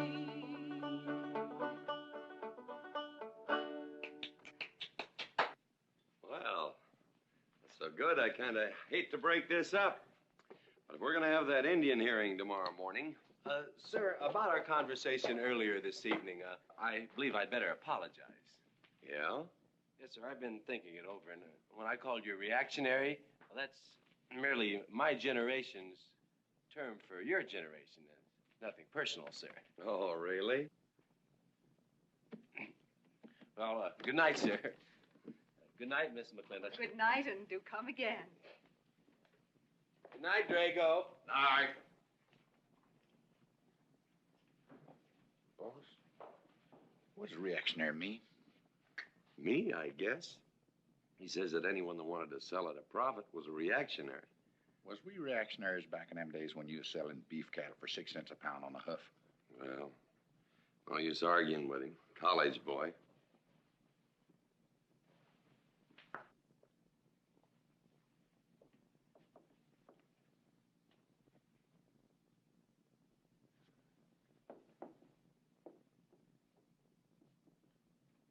Devlin Warren, if you was my kind of man, you wouldn't let some dude walk off with the prettiest girl west of Denver without putting up some kind of fight. Does it show? Well, what can I do? I'm just one of her father's employees. I'm just a hired hand around here. Every so often, Dev, you spill the strangest ideas. Everybody works for somebody. Me, I work for everybody in these United States that steps into a butcher's shop for a T-bone steak. And you work for me. There's not much difference. Daddy, the most terrible thing just happened. Junior's horse ran away. The one he rented at the livery stable. Tied up a rented horse by the reins. He's probably back in the stall by now. I think we could get Junior something that he can ride. What I'd rather do, Daddy, is drive Junior home in our barouche. It's a lovely evening, and I'm sure Uncle Drago wouldn't mind driving. I would, and I got the kind of manners don't keep me from saying so, just to be polite. I'll drive him home, Mr. McLintock. And you don't have to come, Miss Becky. I'll see that he gets home safely. I can take care of myself.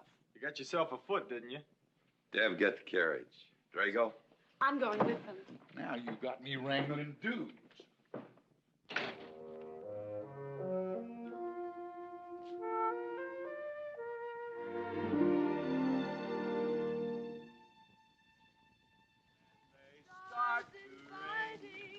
You make a man feel like a king. Just right for me. Miss Becky, somebody better help me watch the road. You know, I'm new around here. Might take the wrong turn off. Devlin Warren, you know there isn't a turnoff between here and town. You disappear without a trace. To die like this is no disgrace. This is time. This is Devlin Warren, what are you trying to do? Kill us? Rather have your friend drive? Yeah!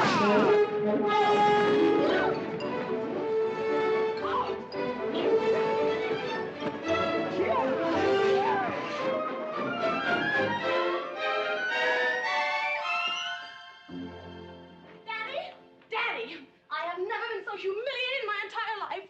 I said what I said, and I'll stand by it to the death. Shoot him, Daddy. Shoot him at once. Why? My honor is at stake. Well, now, Your Honor. Absolutely. He impugned my honor. Impugned? What does that mean? Slander. He slandered my honor. He did? I said what I said, and I'll stand by it to the death. He admits it, see? Shoot him. Well, what is he admitting to? Why, he called me a... I won't even repeat the word. I didn't necessarily call you anything, but I said what I said, and I'll stand by it to the death. Well, just for the tally books, what did you say? I said that any girl who would permit a man to kiss her before they're formally engaged is a trollop. He said it again! man, shoot him. Now, hold on. No, don't hold on. If you're my father, if you love me, you'll shoot him. Well, I'm your father, and I sure love you. So? Oh, you shot him. You really shot him. Hey! He dies. If he dies, he'll be the first man ever killed with a blank cartridge. We use this to start the races on the 4th. Hey! I'm on fire! Oh, you poor dear. Poor dear? You'd have had me shot in cold blood. But it didn't happen. Yelling I insulted you and all. What you need is a good spanking. Deb! Daddy! Leave me out of this. I think I'll give you what you deserve. You wouldn't dare! Oh, wouldn't I? You'll think next time before you have someone shot. And this kicking and yelling isn't gonna help you. Don't you! Oh, Daddy! Wait a minute! Daddy! Oh! Oh! Oh, Daddy! Help me! Don't! Daddy, Lord, I hate you! Mommy! Oh, G.W., was that a shot?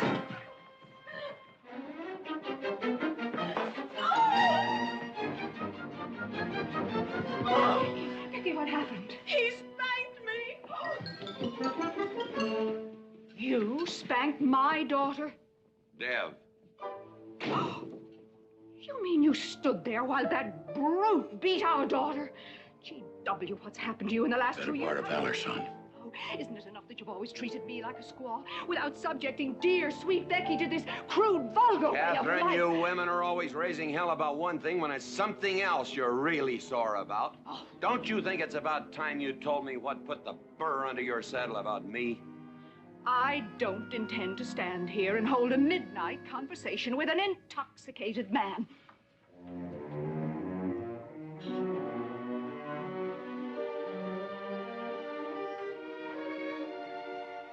And I am not intoxicated. Yet.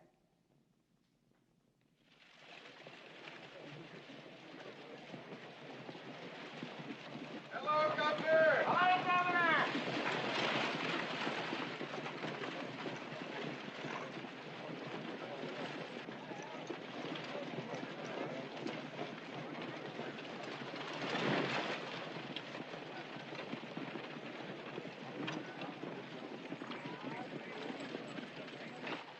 Chief, Puma? Yes, Sergeant. Big McLintock, we know you get us fair judgment. You gentlemen, follow me.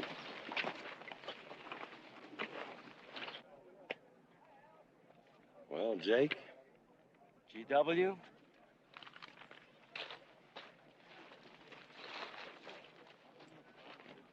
Well, G.W., it's been a long time. Not long enough. Cuthbert. Your husband is a rude man. Yes, Cuthbert, I know.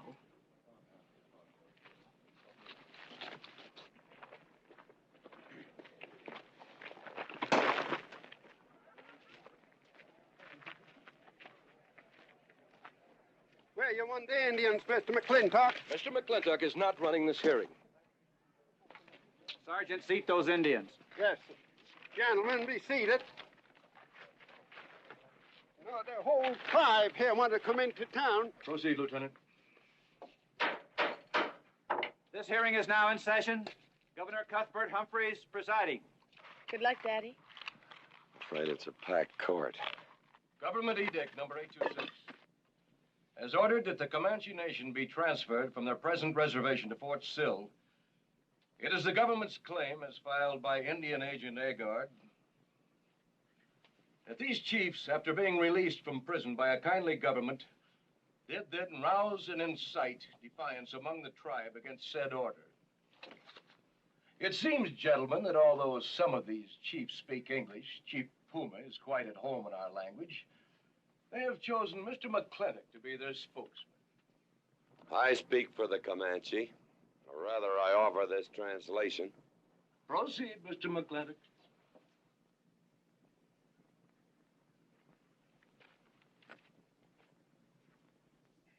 The Comanches say, we are an old people and a proud people.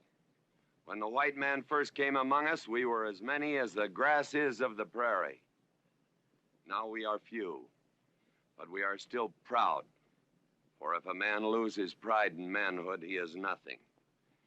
You tell us now that if we will let you send us away to this place called Fort Sill, you will feed us and care for us. Let us tell you this. It is a Comanche law that no chief ever eats unless first he sees that the pots are full of meat in the lodges of the widows and orphans. It is the Comanche way of life. This that the white man calls charity is a fine thing for widows and orphans, but no warrior can accept it. For if he does, he is no longer a man. And when he is no longer a man, he is nothing, and better off dead. You say to the Comanche, you are widows and orphans. You are not men. And we, the Comanche, say we would rather be dead. It will not be a remembered fight when you kill us, because we are few now and have few weapons. But we will fight, and we will die Comanche. Thank you, Big McLintock. Am I to gather that Comanche defy the government of the United States? Yes, you may gather that the Comanche defy the United States government, or at least this commission. Gentlemen.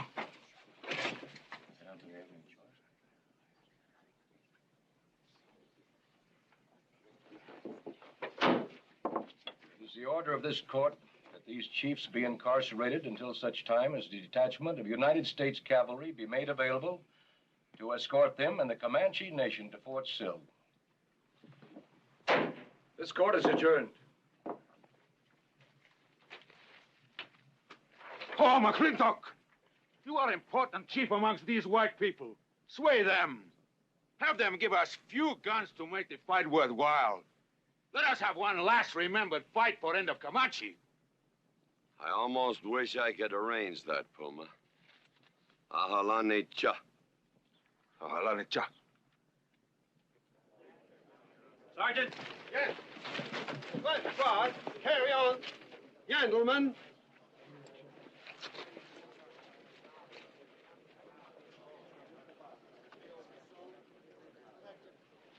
It's sad, these changing times.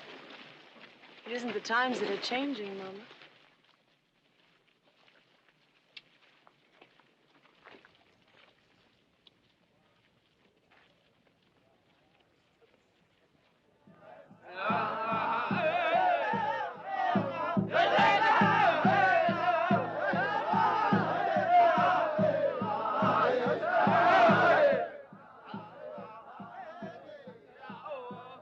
Hi, GW.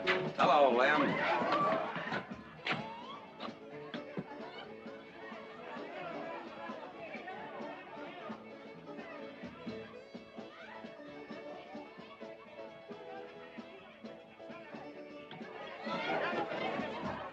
Bunny?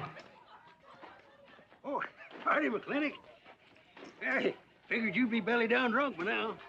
I've been doing some drinking, Bunny. Is that boxcar still on the siding? Well, sure, but... But what? I don't like it. You don't, eh? You figure if them Indians get out of there and lead the cavalry on a wild goose chase, that great white father's going to get nosy. Get nosy, and he'll investigate. And when they find out how that side-saddle governor's been messing things up, they'll give those Indians a fair trial. That's live ammunition in that boxcar. You know what'll happen if them Indians get some guns in their hands? Somebody's going to get hurt. Is Puma's word good enough for you? Well, I don't... McLintock, you got yourself a partner. Leave me out of this. Hey, McLintock.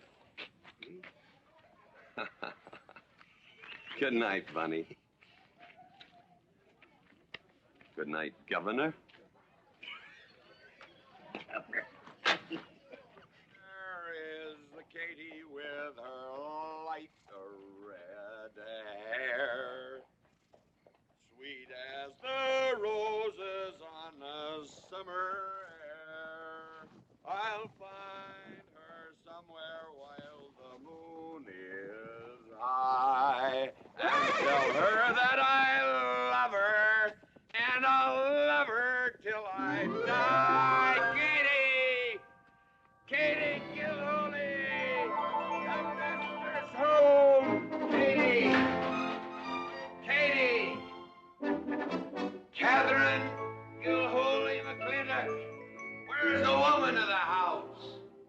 Mr. McClintock. Oh, there you are. Mrs. Warren. Oh, good evening. I waited up for you, Mr. McClintock. Oh, how nice. I want to talk to you about something. Delighted, delighted. 309 times straight. I beg your pardon? 309 times straight without a miss. Gotta be a record. I suppose so. Now, Mr. McClintock, what I wanted to 2 say... pound Stetson, 6-inch brim, 53 feet in the air. It's gotta be a record. I'm sure it is, but the reason I waited up... Dammit, woman, can't you hold that glass still? Of course, sir. Now, down the hatch to my world's record. Down the hatch. Yes, sir.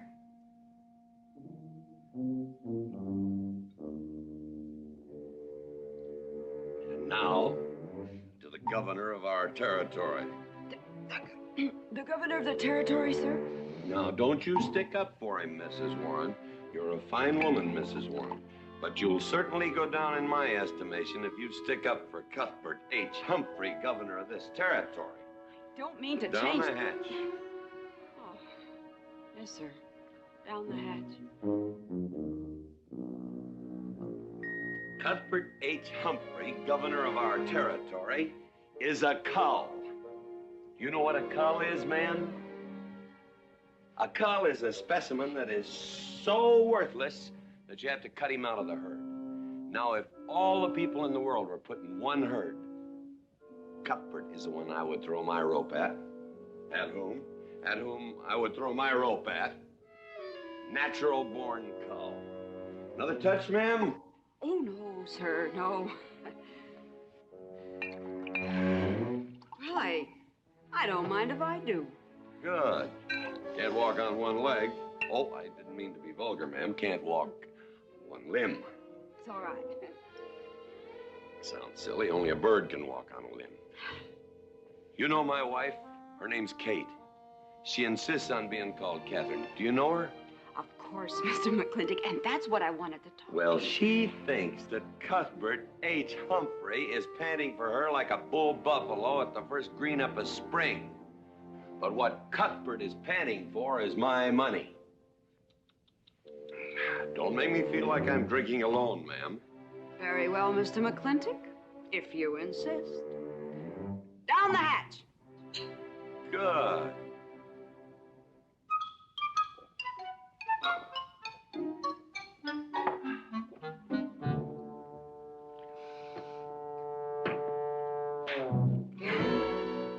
Mr. McClintock,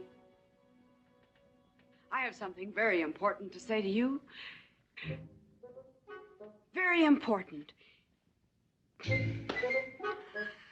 it'll have to wait till the morning. Toodle. Oh, it's all right. It's all right. Betty, bye-bye.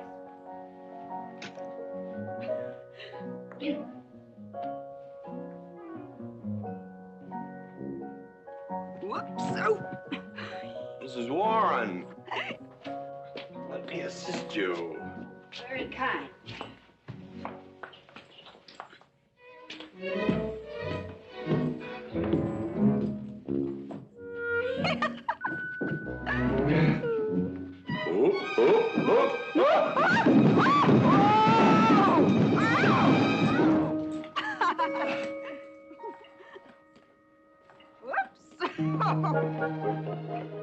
What's going on here?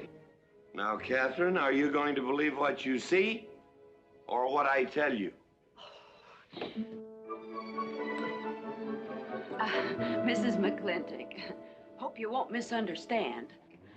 It's the first 100 women sitting on his lap that I misunderstood. Number 101 is quite simple.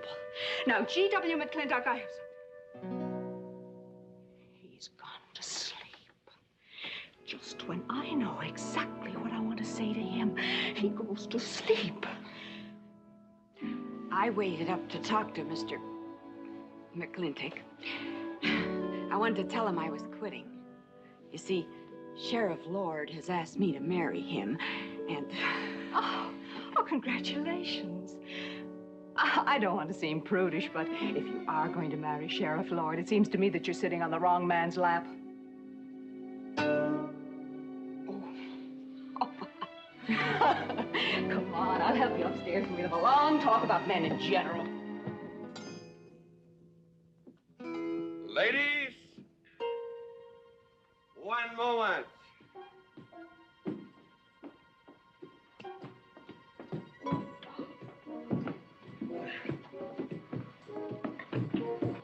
Oh! Watch out, you'll get us all killed. Oh! What?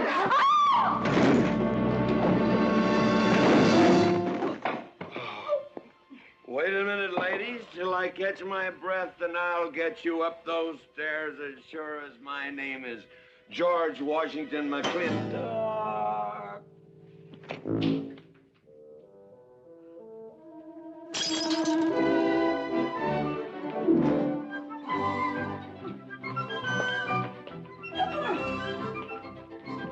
You may be quitting, Mrs. Wallace, Mrs. Ward, but not tomorrow. I want my breakfast in bed. I want to... I know, toast, lightly brown. Somebody sure put a knob on my skull. Here's Katie. Speaking. Katie, why? Mrs. Warren was there.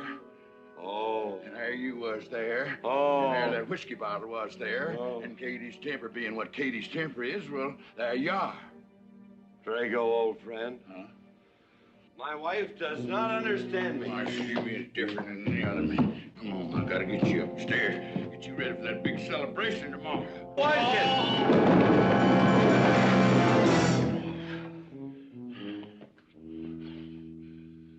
Drago, I am sleeping in the den.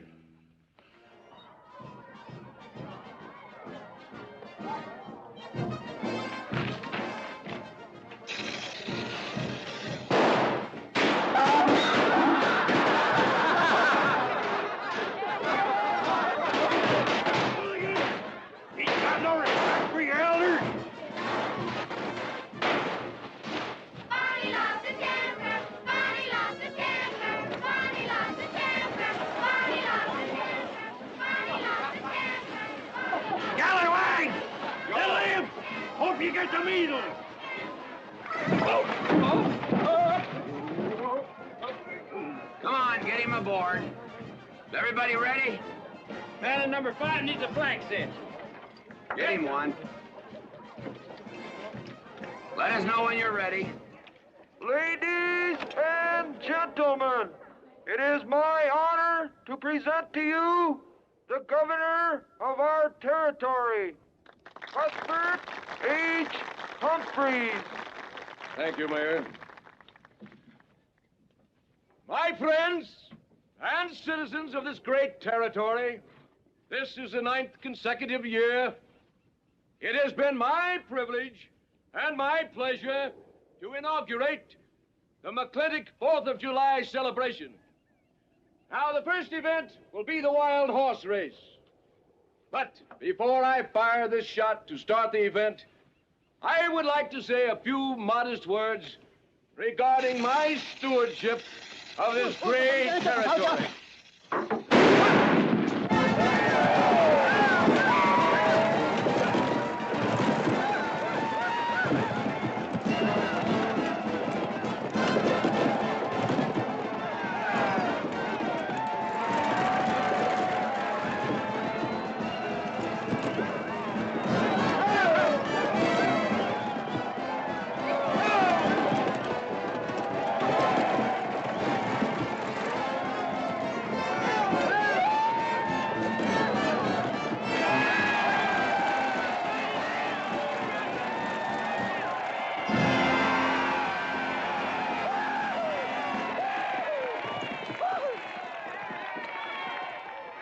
Professor Birnbaum. Gentlemen. Sheriff, there's your horse. Come on, get them all lined up. Come here, King. Now, boys, you all know the rules. It's twice around the inside, once around the outside. First cowboy that hits that finish line without busting that egg is the winner. And I caution you boys about some of them eggs, because some of them eggs are last year's holdovers. All right, mount up.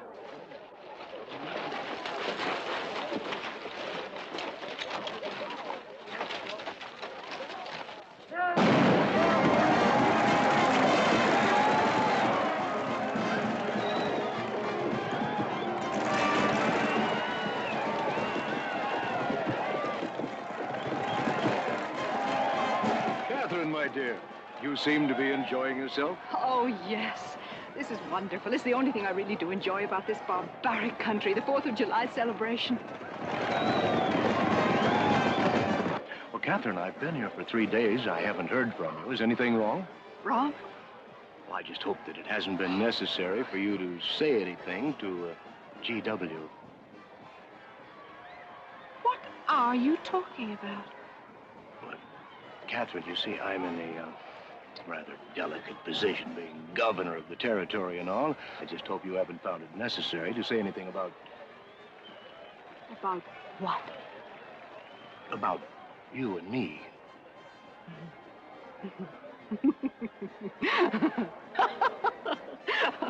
Why, you pompous windbag. Do you think that you're the only man who's ever tried to play patty fingers with me, who's ever tried to lure me into the moonlight? Well, no, but I... Well, I'm a big girl and I can take care of myself. My husband knows it. I can assure you, Governor, that your reputation is untarnished. Now get out of my way.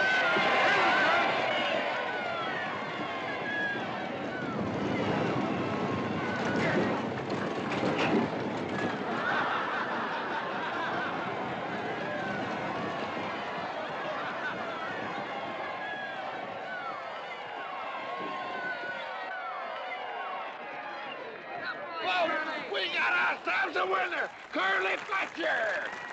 Mazel tov, Curly! Give me the egg. Disqualified. Here you go, Curly. G.W., you'll never believe what happened over there. What? You smell of beer.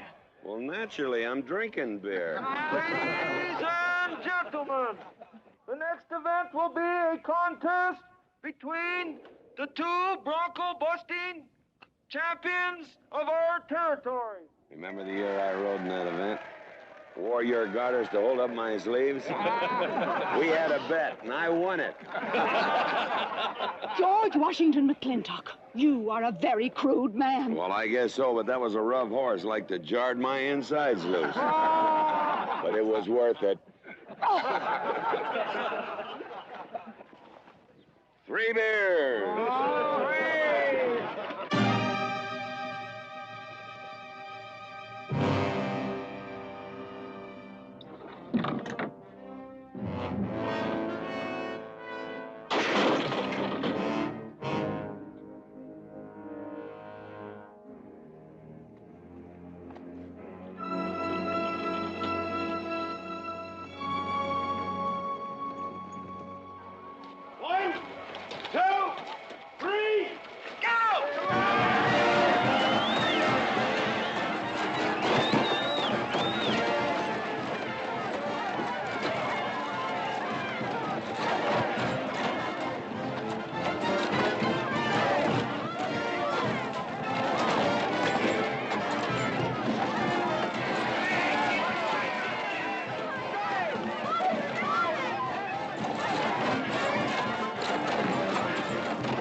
So, nothing busted but my pride.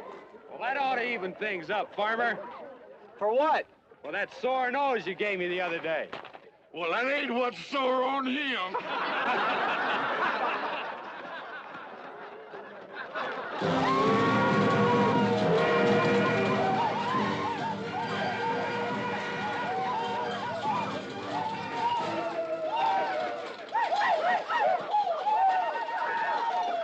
The closing event is the cow pony race.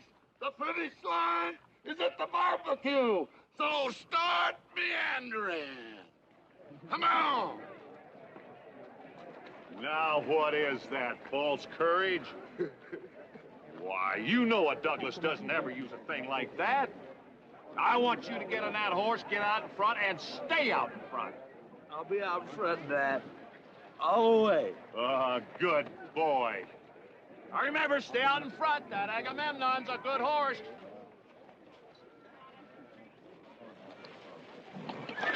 Oh, Agamemnon.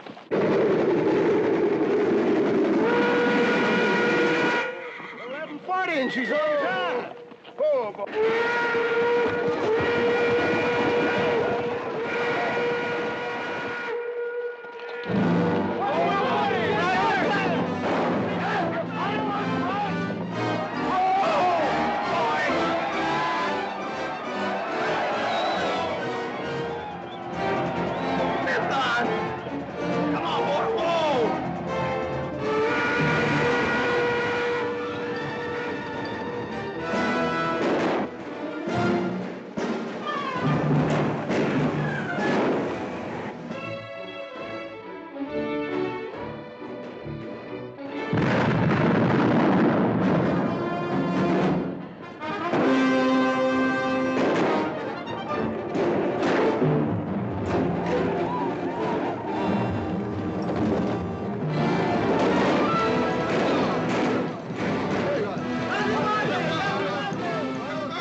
Whose idea was this stunt? God doggone it, they're my real book.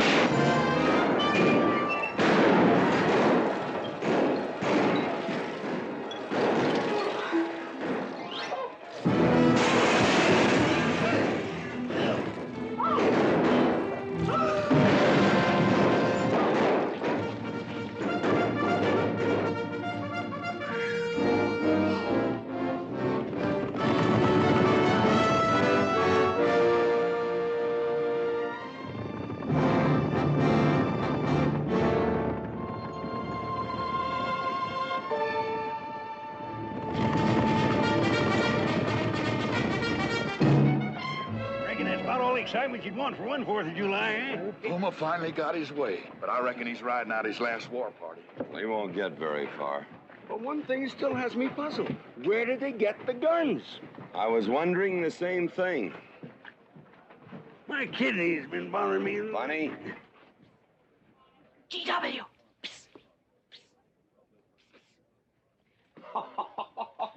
What an idiotic joke. Joke? Do you think that was a joke? Oh, shut up. You want everybody in town to see me.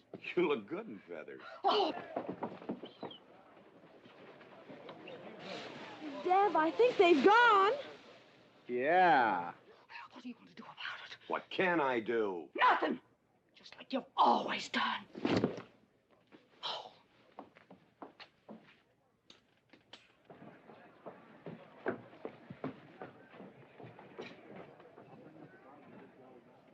How long, GW? How long what? Cat. She's been riding herd on you for 2 years now. I'm a peaceable man. But my father used to say, you raise your voice, it doesn't do any good. It's time to raise your hand. Well, I've been planning to do something about it. I'll have another talk with her. Talk to her? Talk to her? Talking won't do any good. Becky, have you seen your... What's been happening around here? You've got hay all over you. Been some mighty sneaky goings-on here during that raid, Mr. McLintock. Who was it said only a trollop would kiss a man before they were formally engaged? Oh, but we are engaged, sir. You are? That is, with your permission. Well, you've got it. Oh, Mrs. Warren? I think it's wonderful. I guess this is the only engagement that ever started off of a spanking. Mm-hmm. I reckon Birnbaum is right. All right. Lord bless us, this is gonna be a great day. Doggone it, folks. Let's don't let a little old Indian raid break up a good barbecue and a rodeo. Yeah, meat sound. Let's go. Hey, you contestants get ready for the cow pony race.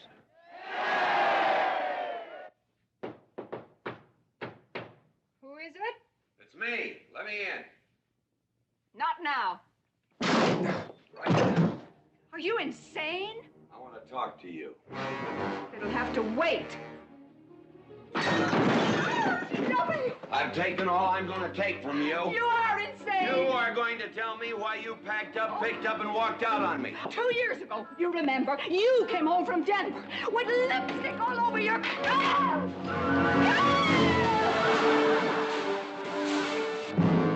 Lipstick on my collar. I've got the shirts to prove it. Who cares? Why, you big...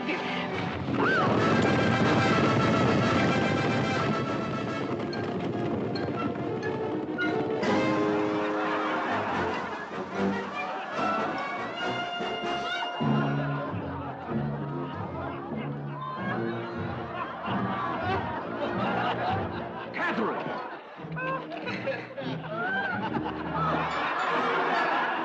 G.W., you are a ruffian. Cuthbert, you are right.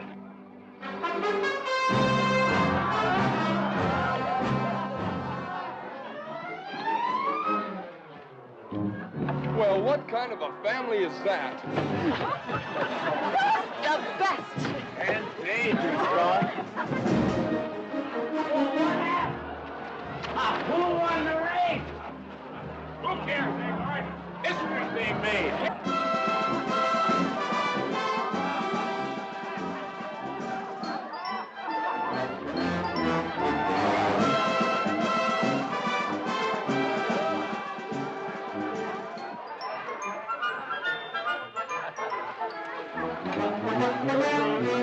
Yes, Rufus? I regret to inform you I've changed my mind about matrimony.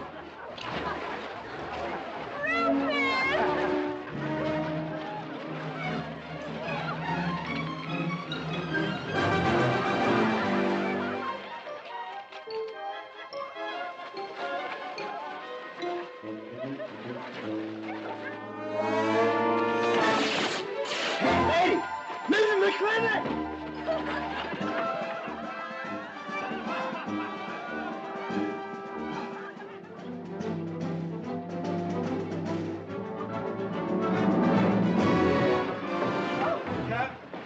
Catherine! Get out of here. Hands up! All right, everybody out!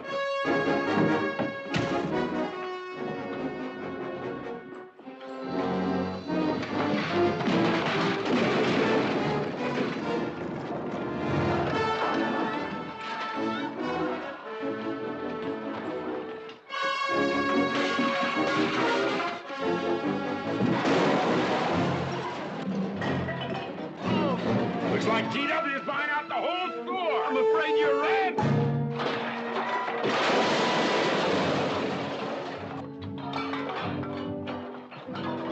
Call me family! Call me family!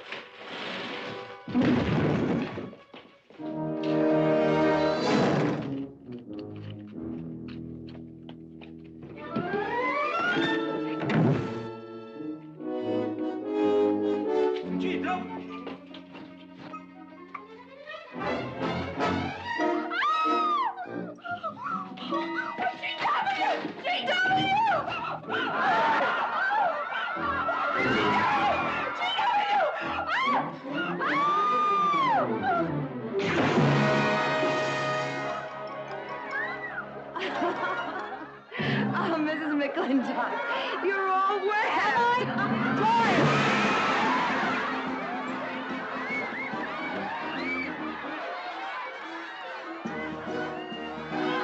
Wrong woman, T.W. Oh, pardon me.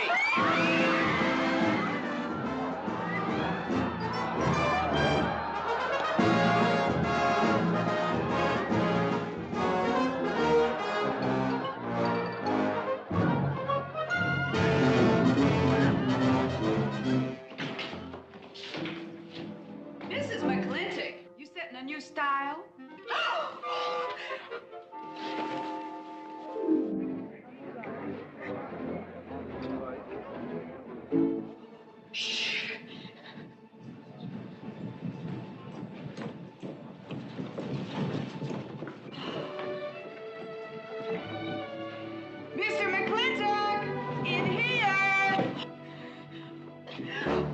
If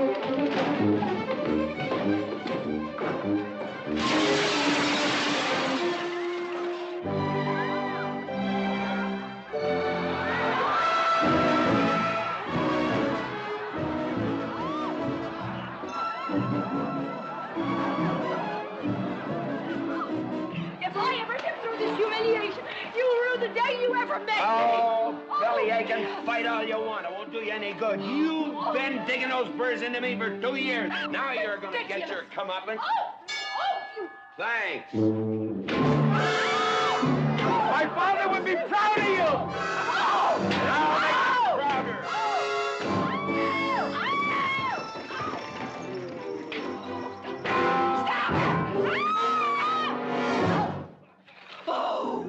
Keep it.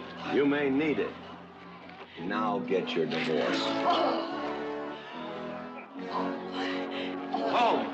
Don't spare the horse. Home, you heard me. Don't think you're going to get rid of me that easy. Yeah.